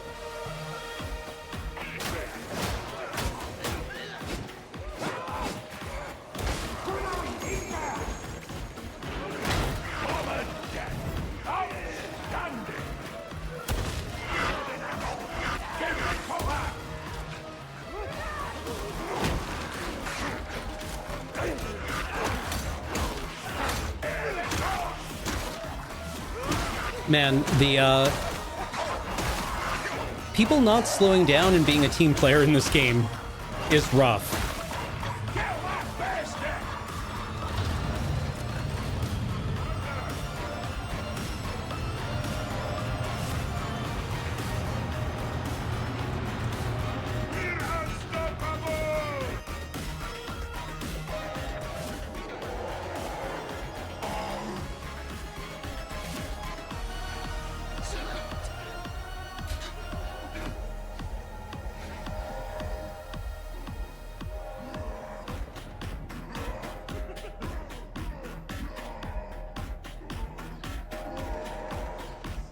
Agent Mag! Good military kill!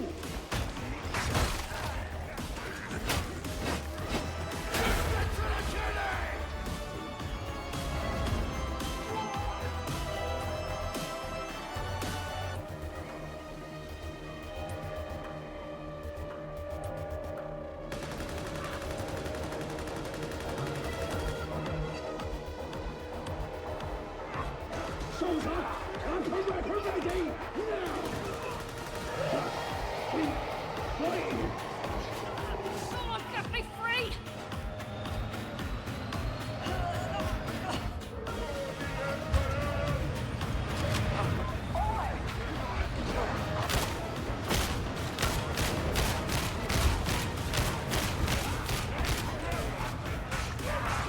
Oh my god. Where is my auxiliary mode?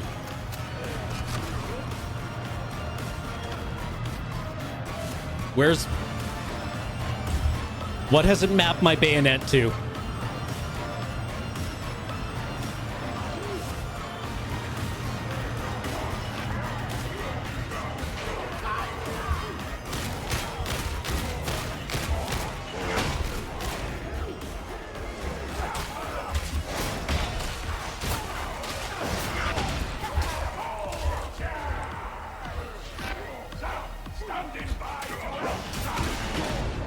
They got me good!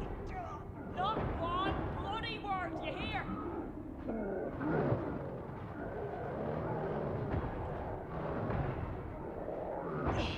Don't you dare leave me! Gunner!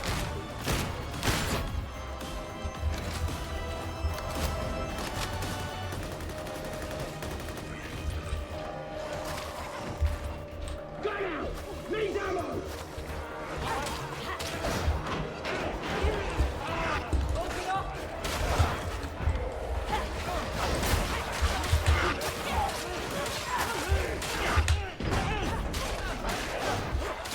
Shut off the alarm, you can continue straight to Darktide.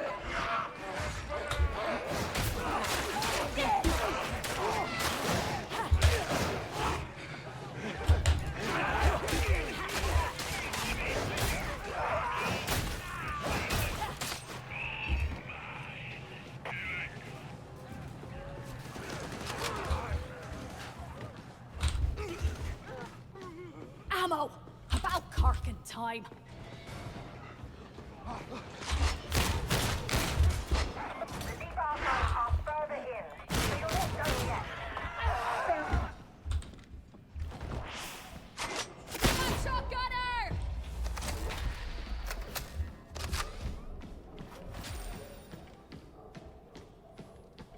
Well, goodbye, everyone.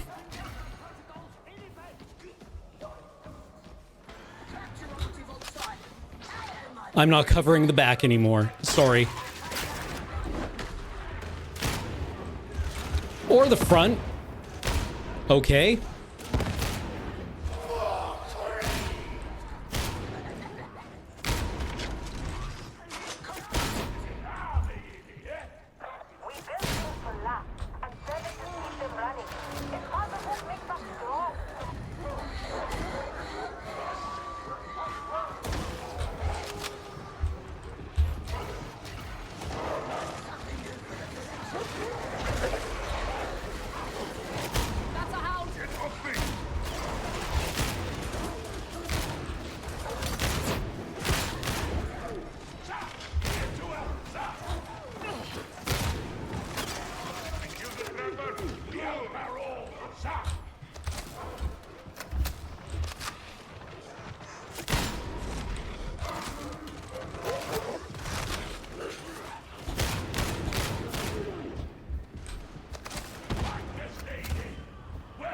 knocked him out of cover.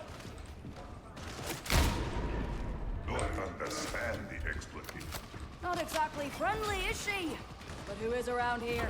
Too much job. Ready to go.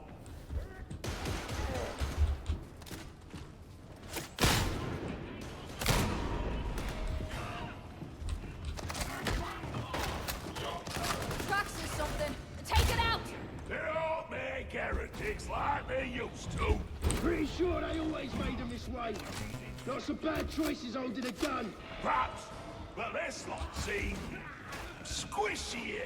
You're just getting better at killing them, big man. Grenade! Ow!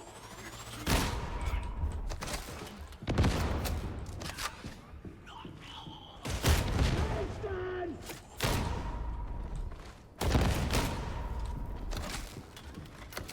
I'm so bad at this.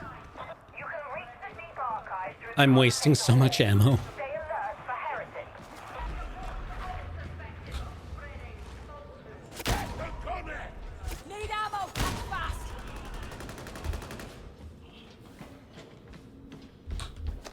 Yeah, the gunplay is fun. Grand. I needed more ammo. Fresh target sighted.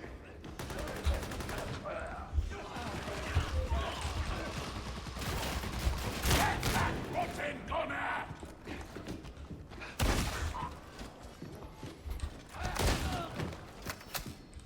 Thank you, Genasi Gaming. I'll work on that. There's the claws!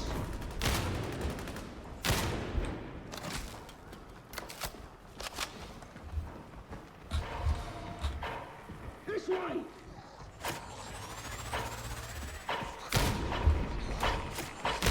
Good boy, fatty!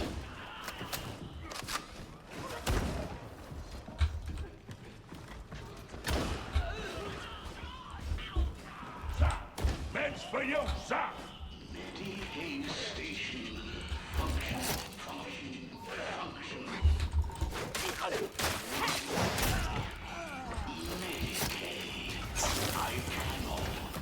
We fight as team, we win. Simple.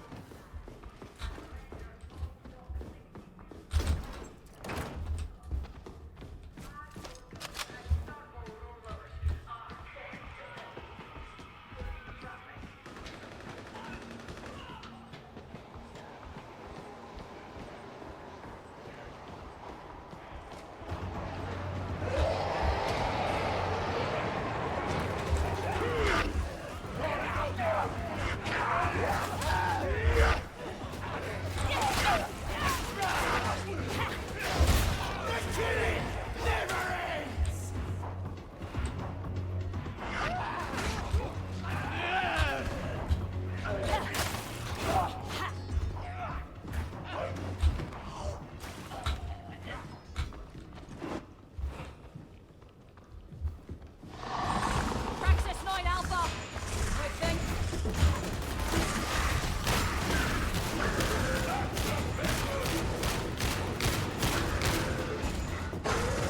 Compliments of the guard!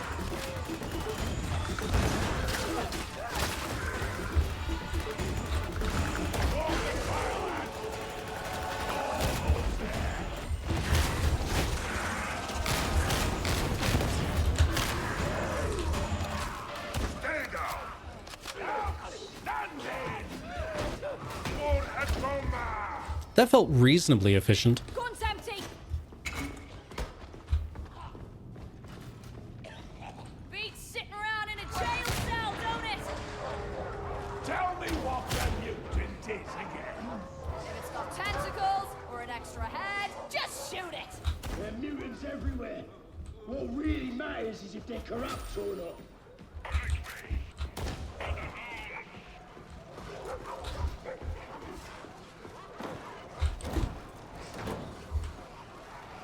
Time to ammo up!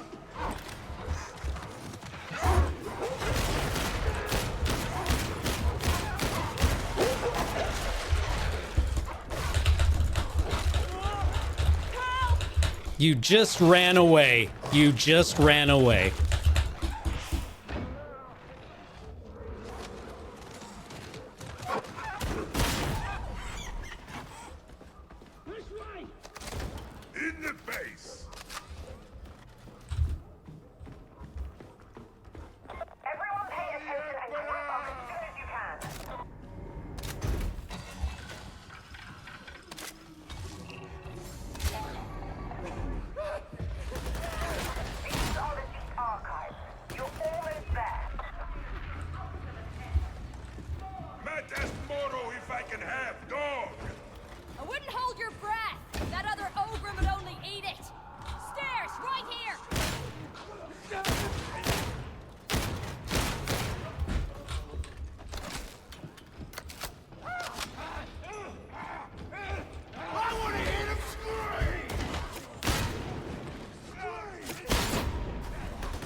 Actually, I don't need the ammo.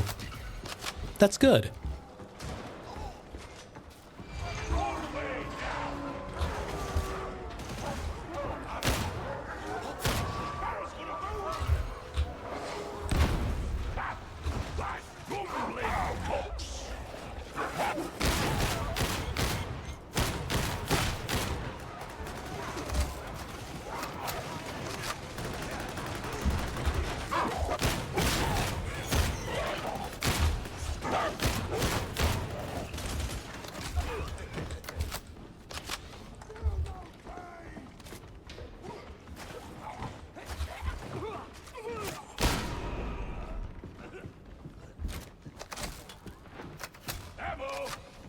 Missed his head by 6 inches. Hunting parties rely on their prey being scared and undisciplined. Show them I should be we're not- using my ability. I am ready for anything. It's my best pizza. Hey, coming! Only you just to the end.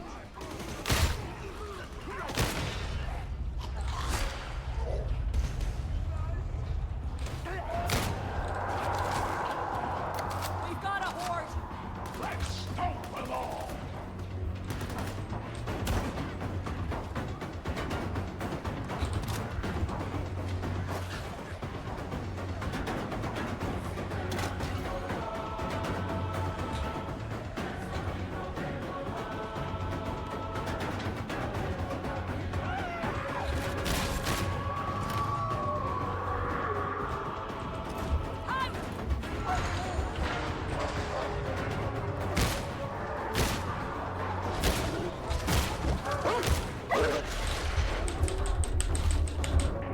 Creep swagger, help me!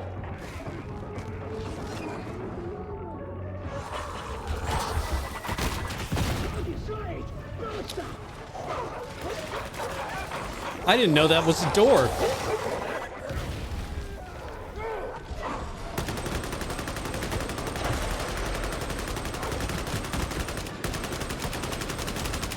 Ah, you're aiming a bit off, sir.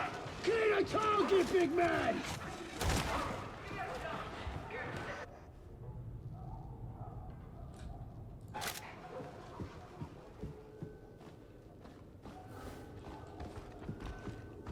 We sounds with rotten meat.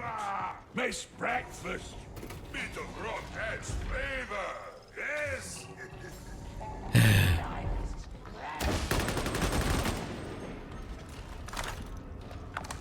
Good. The search can begin. Let your servo skull pin down your choice of scan target.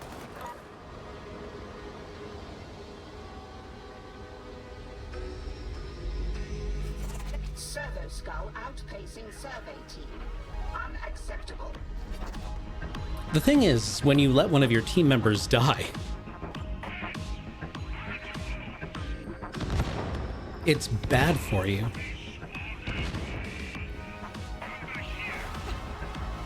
You're tougher than this! Always rely on an old soldier, yeah? There are answers in this place, but you will require your auspices to find them. What are you waiting for? Sniper. Where's the sniper?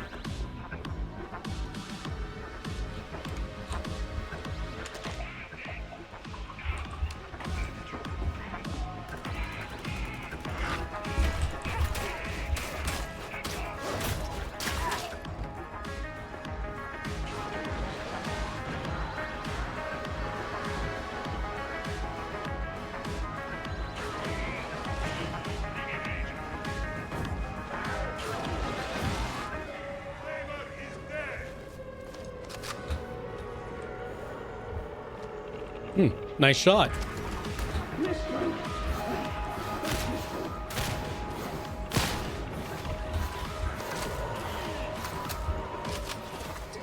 is worthless until analyzed. Much like yourselves. Upload at once.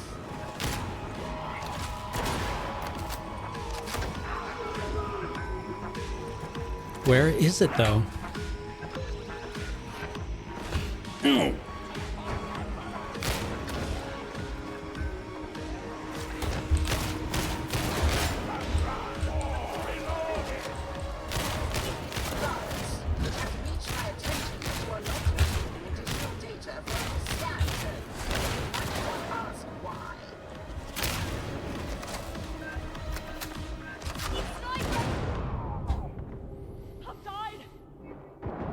Christ's sake. Come get it!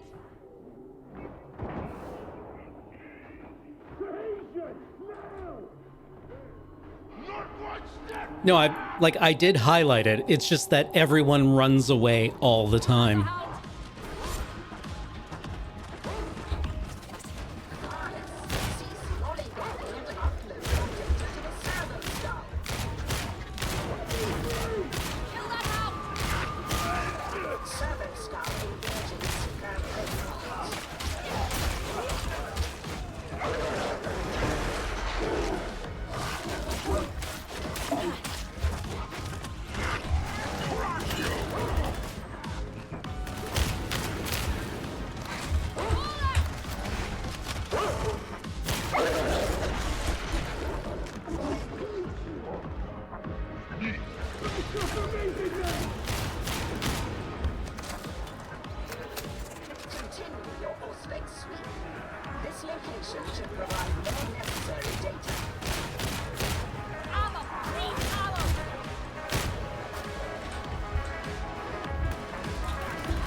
Where is it coming from? You're done there. You've given us plenty to work with. Time to extract. Eyes open!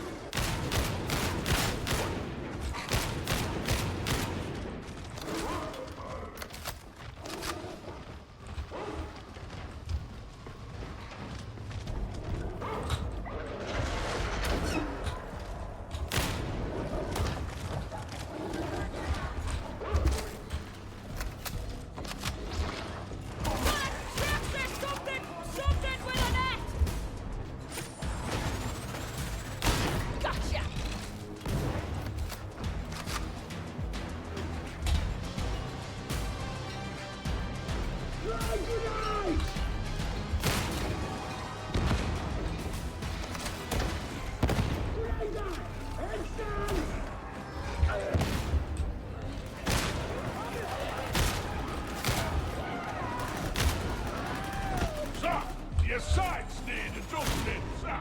Get clear of fire, Solo Green!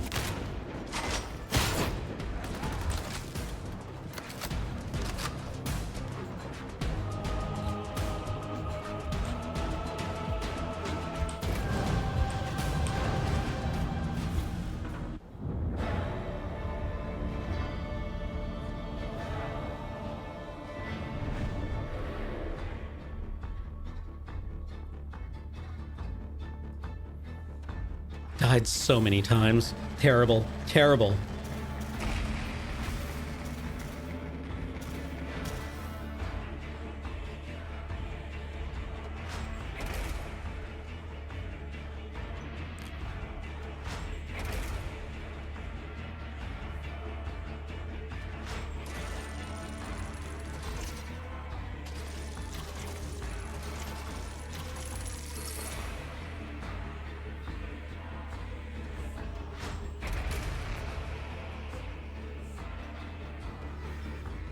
A blue axe.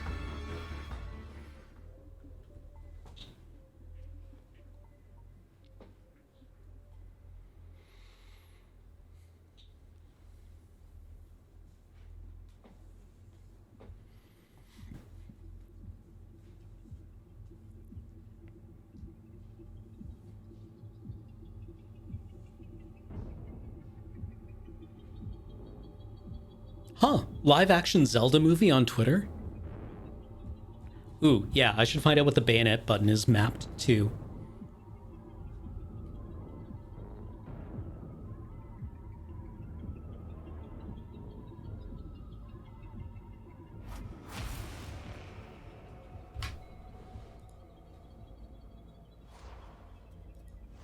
Why am I being summoned to the Strategium?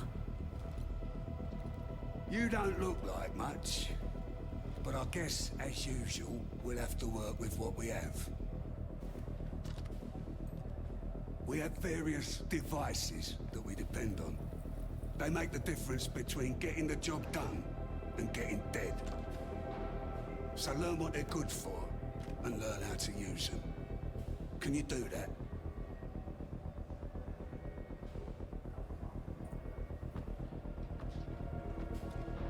To be honest, I don't trust you. I don't think you've got the brains to handle any of this gear. Prove me wrong.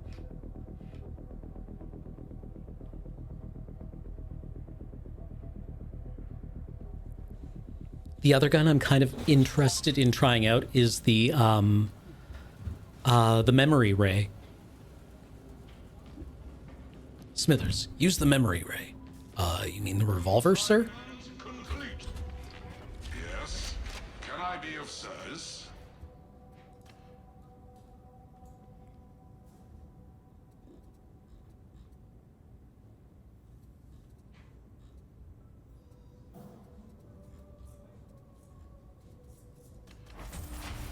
Purchase. I was using, what is it?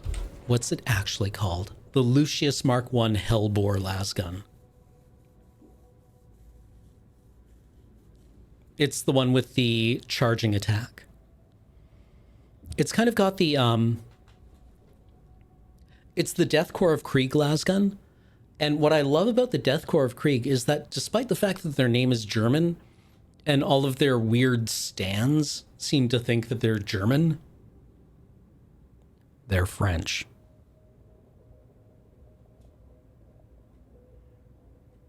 Their trench coats are French. They've got a Brody helmet with a stack with a spike on the top. I think they have a Belgian gas mask. And their lasgun is French. This is a these cooling rings are from the French heavy machine gun from the First World War. The I always forget the name of it. Why can I never? It's probably because I don't dedicate a large part of my brain to remembering things about guns. Not the Maxim, not the Shosha.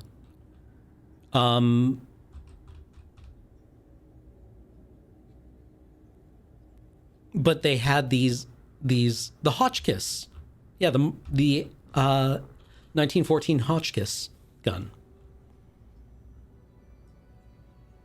Like, they evoke trench warfare, but their trench coats are French. Their helmets are French and German. Their guns are French. Their name is German.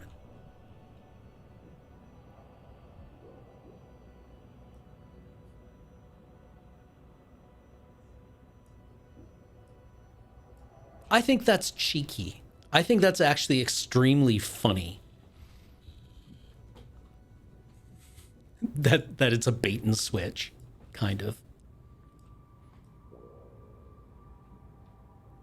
That the English designers of the Death Corps of Krieg were like, yeah, we'll give you a German-inspired Imperial Guard regiment.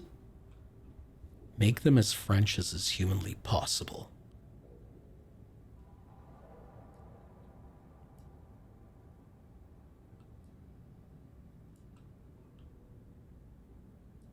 Is the bayonet American? Oh, yeah, I think you're right. Yeah, the bayonet's an American bayonet. I think someone said that their, like, bags and gear, like all their webbing gear, is British. So I guess it's probably accurate to say that they're an amalgam of influences from the Western Front. But the trench coat is absolutely a French one, and their guns are French. I think it's just funny. I like it quite a lot.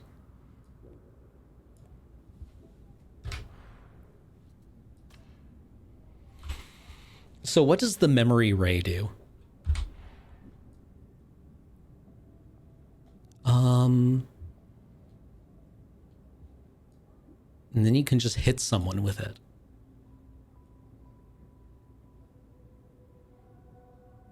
Yeah, the really German-looking regiment is the Steel Legion. They've got the Fallschirmjäger helmets and jackets. Which is actually, like, this is a Steel Legion jacket, but I think they've altered it.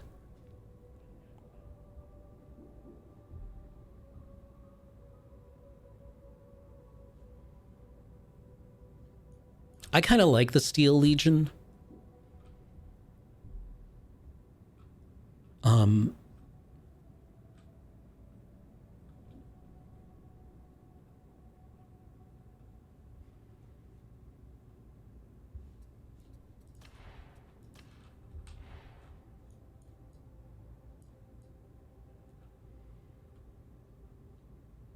Oh, it even hinges forward here.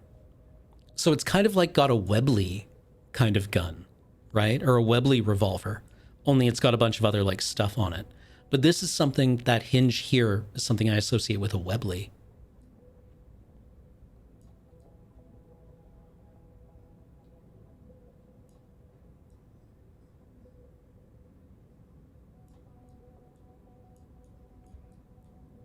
I like how you can stare down the barrel like you're looking through a keyhole into the Emperor's bathroom. Oh, you can see the hollow point down at the bottom.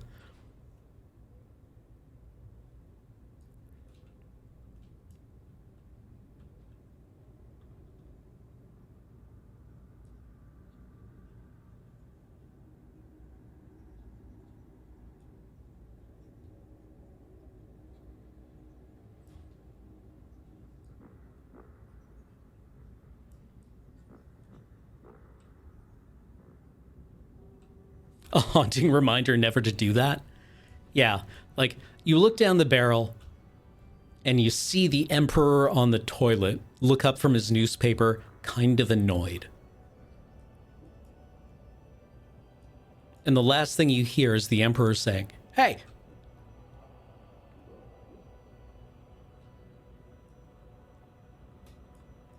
Occupado.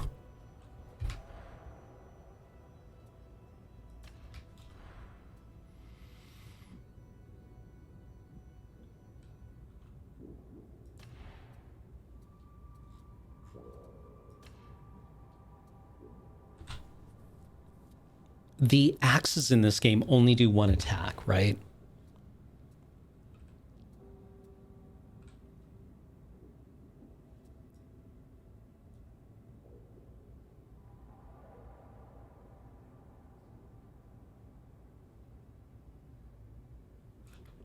I realize I also wanted to talk a bit about the aesthetics of this game and how it relates to authoritarianism. Sergeant Major, we really should speak about these performance reviews for your operatives. They are not encouraging. Are they still alive? Then the rest don't matter. And just the, like, the extreme baroqueness of its industrial setting, I think is kind of fun, right? There's a lot of greebly bits, right? You can definitely see that this is a thing that was made so that you could paint it. And it would be kind of interesting to paint. But like all of the elaborations on it, which are also there because greebles are fun to paint, are decoration, right? This isn't art. You don't engage with it. It doesn't make you think about yourself and your place in the universe. Right? In the way that we think of art as being the system that you enter into when you contemplate how something makes you feel. Right? That someone has made something that they probably felt some way about, and that you interpret that through your own experiences in life to mean something new. This is a decoration. What does it mean? That's probably supposed to mean something about glory. What about this statue? Who is it?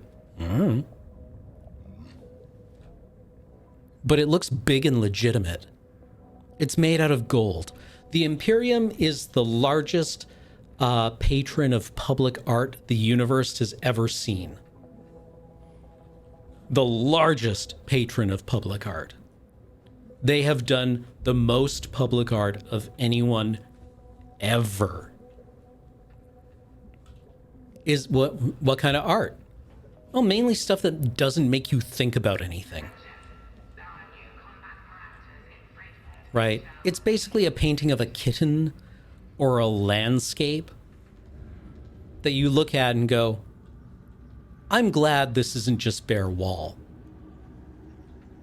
Right? It's a painting of a lamb, or maybe a little girl feeding a lamb. Right? It's a Starbucks wall decoration, right? All this shit was ordered off Amazon. You don't have any investment in it. It's just there as kind of like this sentimentalist vibe enhancement. Yeah, it's all vibes, right? Fascist art is vibe based, and that vibe is shh, shh, shh, shh. Your soul, your humanity. Your humanity is what happens when you look at a painting of a kitten and don't feel anything. Or maybe you feel a vague sense of contentment, like you would after eating a slice of toast. Wasn't that nice? It was crispy. The butter made it a little salty and fatty. Wasn't that satisfying? Go back to work.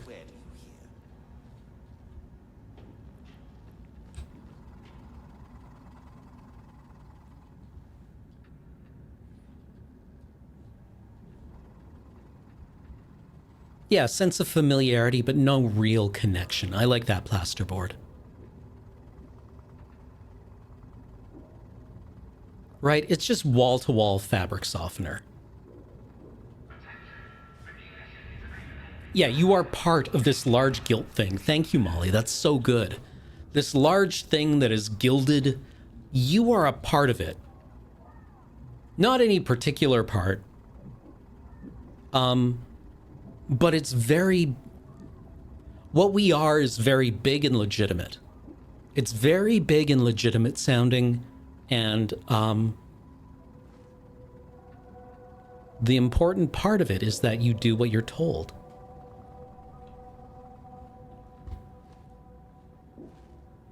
Yeah, awe is a part of it,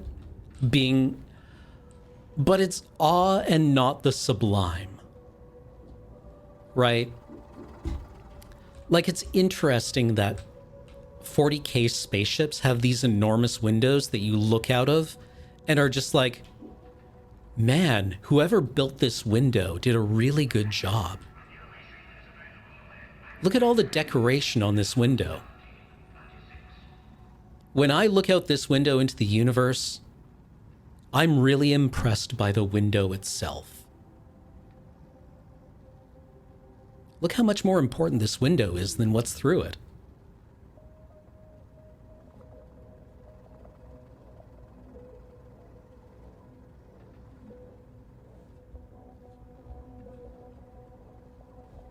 Right? Like the staring out into the universe is rivaled in wonder and awe by the thing that lets you do it.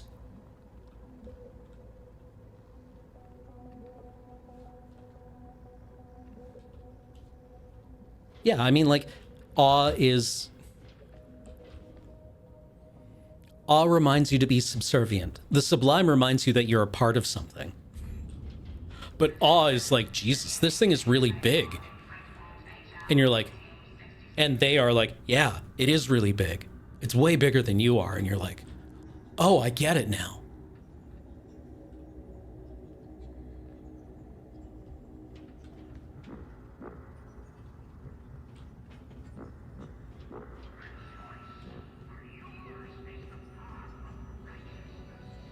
Maybe I'm being facile. But then again, this is Warhammer 40K, and it's kind of not complex in what it's doing.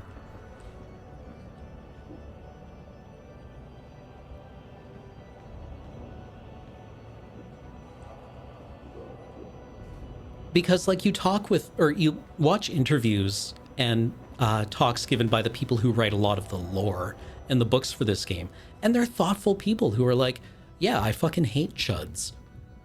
And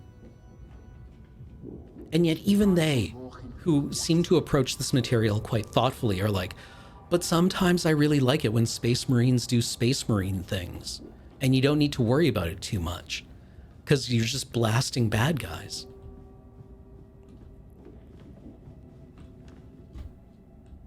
Right? Aaron Dembski-Bowden talks about, like, how he likes it when Space Marines do Space Marine things. And what's interesting is those characters, or what's interesting about those characters is what happens to them within that kind of outline.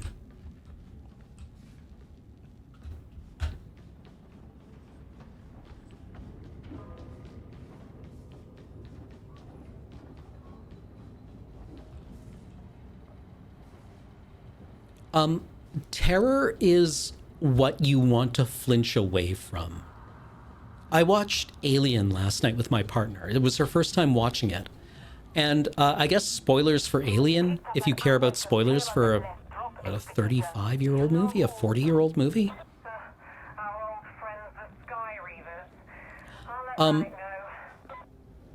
But she said that Kane's actor, 45 years old, God. Yeah, not Ian Holm. He played Ash. John Hurt.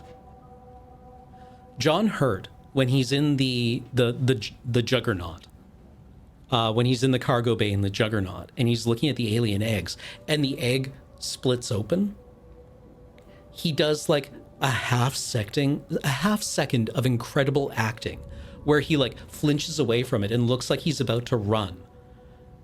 And then this thing comes over his face where he's like, I cannot not look at this. I cannot not look into, like, I am overcome by wonder and horror, and this is clearly dangerous. I am, Kane has this moment where he's like, it's weird that my spacesuit is suddenly 100% full of urine right now. I don't know how that happened, because I'm not afraid, I'm curious. Slosh, right? Like, he doesn't even know how scared he is as he looks into the hatching egg. which is what happens when you give A-tier actors, like, what was originally supposed to be pulp material.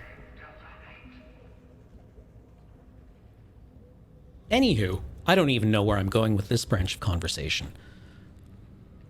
Awe and terror, I think, and horror. Terror is the thing that you flinch away from. Right? Like, people talk about holy terror a lot, right? Rilke talks about, like, every angel is terrifying. You know, the idea of, oh God, in the Duino elegies, he talks about some biblical figure. Is it Jacob? Being beaten to death by his own heart at his encounter with an angel.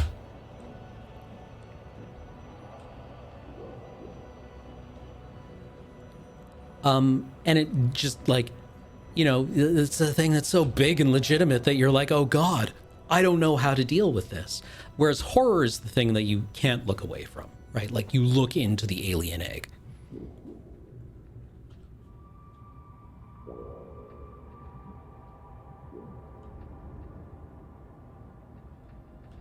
Oh God, I remember that Ultramarines movie that they made in what, like, early 2000s? It sucked so bad.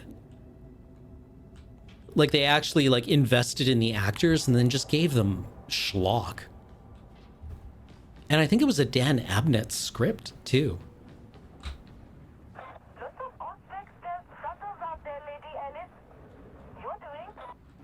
Well, supply runs have got a bit airy lately. Can't blockade what you can't see, can you?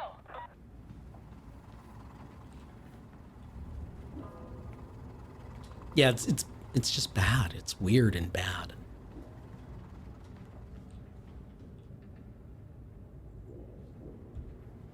It's not even enjoyably bad.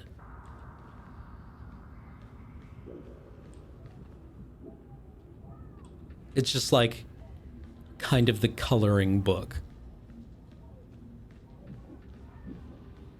But I do remember John Hurt, like, seeming to, you know, deliver his lines with some kind of enthusiasm.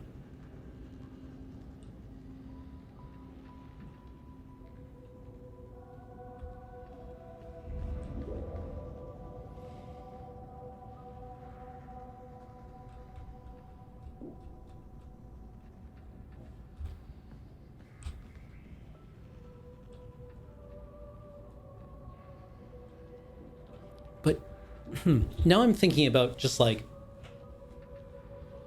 how this game looks, right? Like, what the visuals, these are cathedral windows. Let me start over again. These are cathedral windows, right? They've got, like, the high arches. You know, it leads to this vast open space. Like, look at this. This inspires awe, but not in the universe. You don't look through the window, you look at the window. That's kind of interesting, isn't it? Am I alone in thinking that this is, like, an interesting way for someone to describe 40K? Is that you can look out into the infinity of space, and instead of wonder, you feel like ensconced. Right, you're like, man, I'm glad that there's all this, like, eagles and gilded shit between me and that, because that looks terrible. I'm sure glad I don't have to think about that. Yeah, you feel a little suffocated, actually. Like, the space is enormous and cavernous, but it's a little claustrophobic. Feels a bit cage-like. I like that. It's cloistered. Okay, good.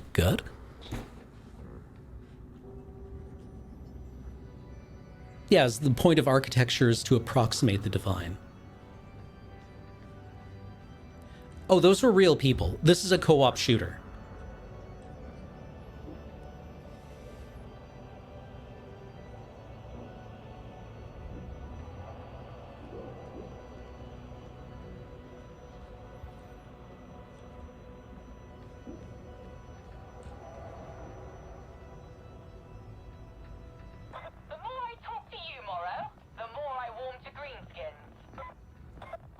that. You got a lot in common with those Xenos filth.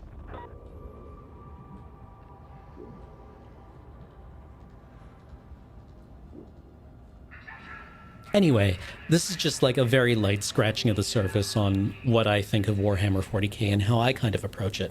Because a lot of people kind of like, when they find out that I enjoy Warhammer, they're like, really, that fascist game? And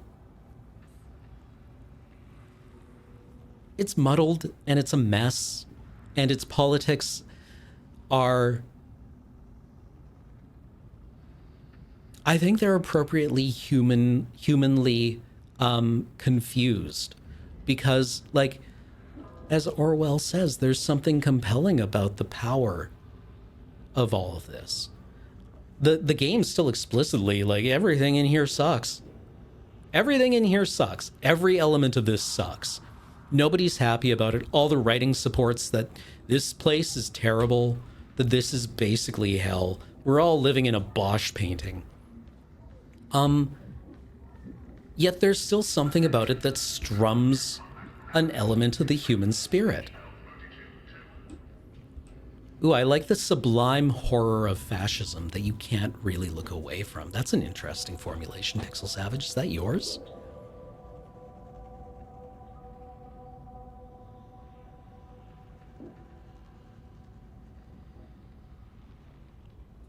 I like it.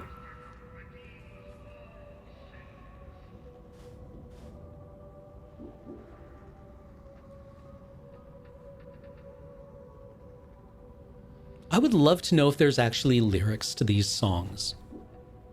Is there a libretto to what the chorus is saying? Or is it just, what's it called when a choir is just making sounds, but there's no words?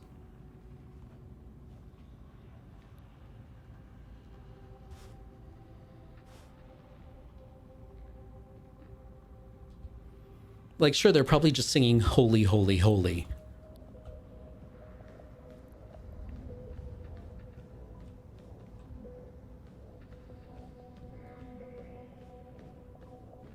No, there's like an actual...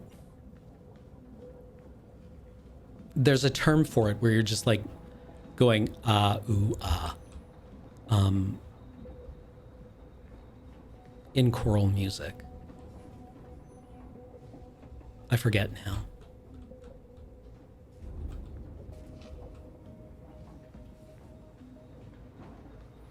Yeah, like... 40k as a parody or as satire is, I think, a large function of the fact that a lot of the people working on it were, you know, not very old. Like, it wasn't coming from a deeply thoughtful place originally, I think. I think it was a lot of, like, British punks and people who thought of themselves as punks writing about, you know, how much everything sucks. And, you know, it kind of grew up out of there, and it didn't come from like a deeply well thought out place originally. And now that's just kind of baked in.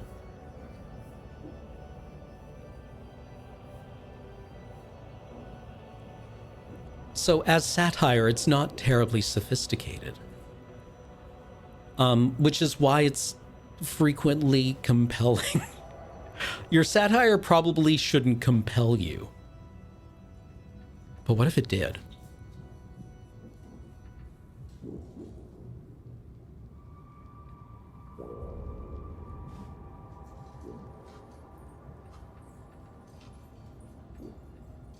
Ooh, actually, Metric Furlong.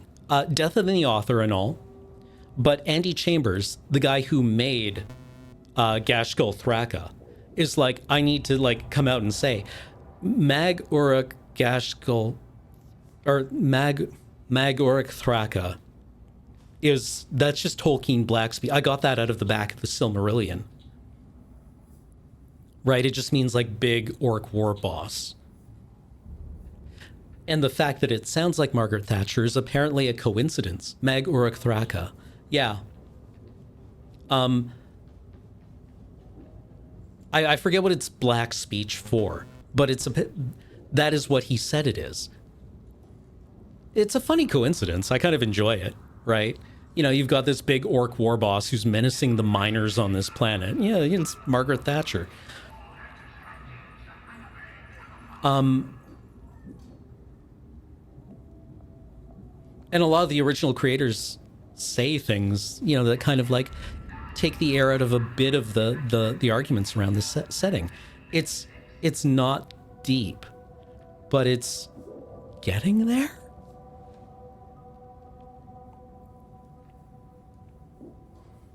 Right? Like part of it's very edgy, right? It's very juvenile, but that has a lot of energy to it that's hard to argue with.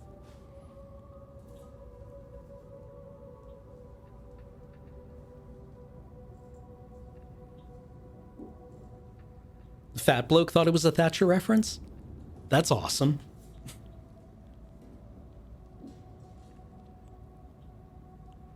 Yeah, it's not... Oh, I like that, Kitar Cat. It's not inherently deep, but it is art, so it has... You know, the depth grows with what you put into it. It's like the warp, you know? It's like poetry. It rhymes.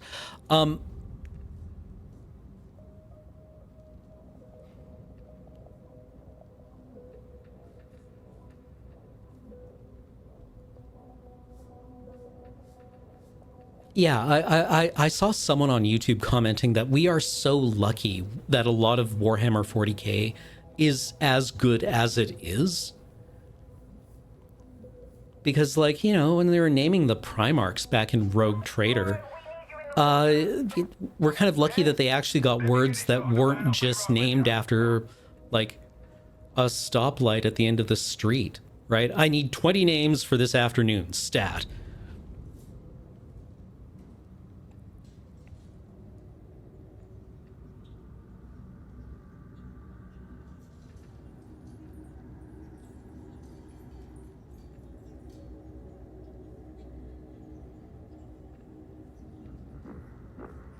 Yeah, Ferrus Manus of the Iron Hands. Corvus Corax of the Raven Guard. Yeah, Iron Hands of the Iron Hands who has iron hands. Yeah, everyone could have been Obi-Wan Sherlock Clouseau. They're very close to being Obi-Wan Sherlock Clouseau, who was the name of the, like, the archetypal Inquisitor in Rogue Trader, right? What was the name of the 3rd edition D&D fighter, the Dwarven fighter in the 3rd edition book? Who was always getting totaled in every piece of art?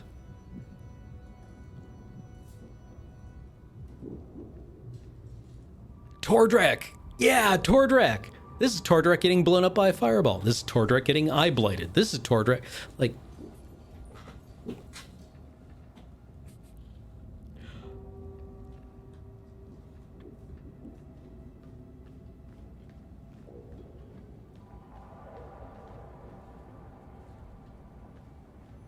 I kind of like that Ultramar has all the trappings of Rome. The Ultramarines have all the trappings of Rome. But it's actually a Portuguese word, meaning over the ocean, across the ocean.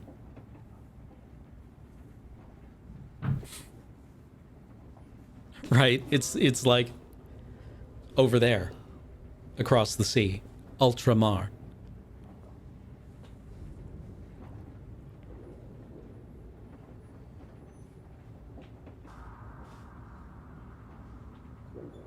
It's what the Portuguese called their overseas colonies, right?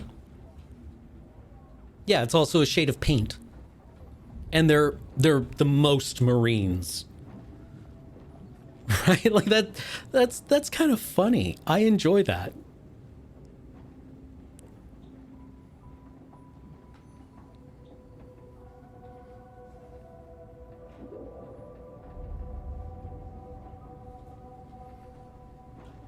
What does what does Ultramar mean? Well, I suppose it's named after the Ultramarines, the guys who are the most marini, the most spacey Marines.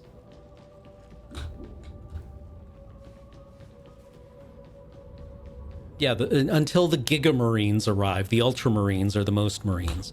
But it does mean a kind of over there. Right? All the way across, because they're the ones who are way across the galaxy.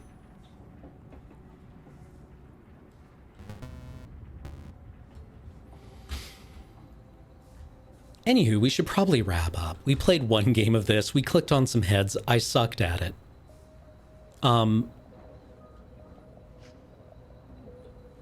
Apparently I need to read some of the newer books that deal with one of the Imperial Primarchs coming back. One of the Imperial Primarchs who are like the heroes from the olden days, right? The foundational heroes of the Imperium has returned, and he's like, oh God, what did we do? Which on one hand is a, Rhett Vern thing, but on the other hand, it's also kind of like taking the air out of any idea that there's anything valid about the Imperium. But apparently in some of the newer books where he's showing up, he's like, maybe we should be like this. Maybe this is what it's like. And I like the idea that one of the ancient heroes can return and is broken by what he sees. Just it fundamentally breaks him.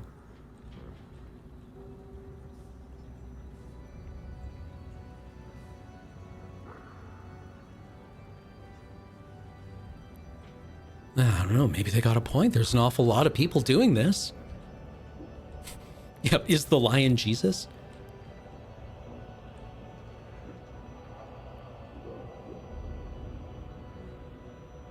You want Corvus back? I thought... wait. We had Space Batman and we killed him. Because that was... Space Batman was the Night Lord's Primarch. Conrad, Kurz.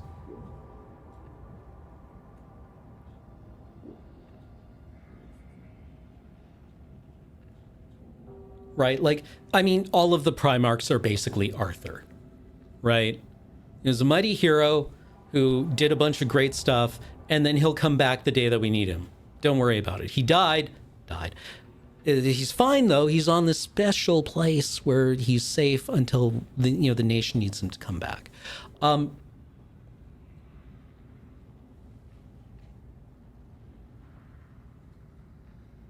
Yeah, Conrad's dead. We killed him. Ferrus Manus is dead. Sanguinius is dead. Unless they've changed something. Angron, I think, is interesting in that he was dead before the Emperor found him in a very real way. Like, it's heavily implied that the Butcher's Nails killed his soul. That Angron's body is still out there. He's not a Primarch really anymore. Like the World Eaters comment a lot about it in their books, that they don't get the same vibe from Angron that the other Marines get from their Primarch.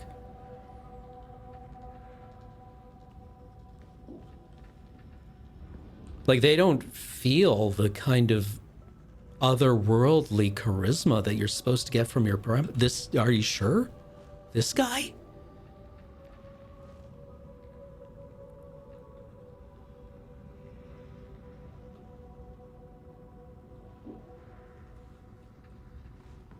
So I kind of like the idea that the way he was mutilated by the people who enslaved him and put him in the gladiator pits killed him. He's just dead.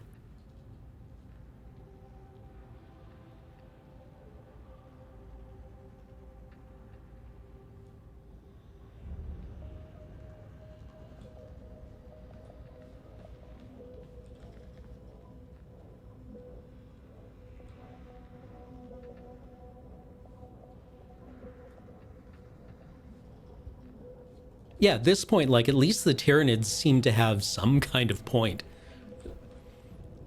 Let the Tyranids eat everything except for the Necrons. Right?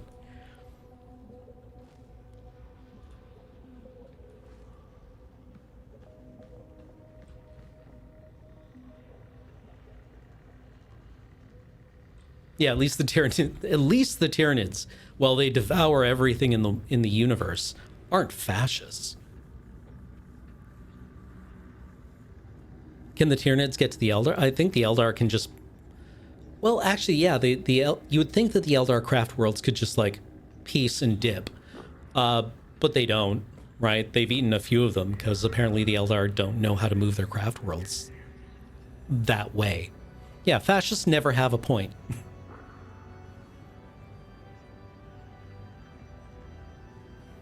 But, like, I still think there's a thesis to be made that, like, the Imperium is in a major way a rational response to a universe that they don't understand. That the warp is a black mirror that reflects the soul of the people living in the galaxy. And the Imperium, which has no self-awareness, cannot contend with their own reflection in an honest way. And are responding in a way that makes sense to them and that they are capable of doing. When all you have is a hammer, even the soul looks like a nail.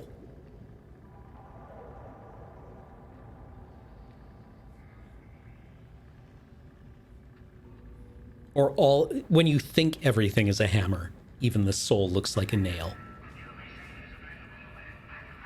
Anywho, I should get out of here. So let's wrap it up. Well, I also like that the Tyranids and the Leagues of Votan are functionally quite similar to one another, right? They both leave behind lifeless husks of worlds. Only the Leagues of Votan are doing it for cash. Tyranids will look at a vibrant world and go, that's made out of a lot of biomatter that we can turn into other Tyranids. And the Leagues of Votan look at it and go, that place is made out of solid cash.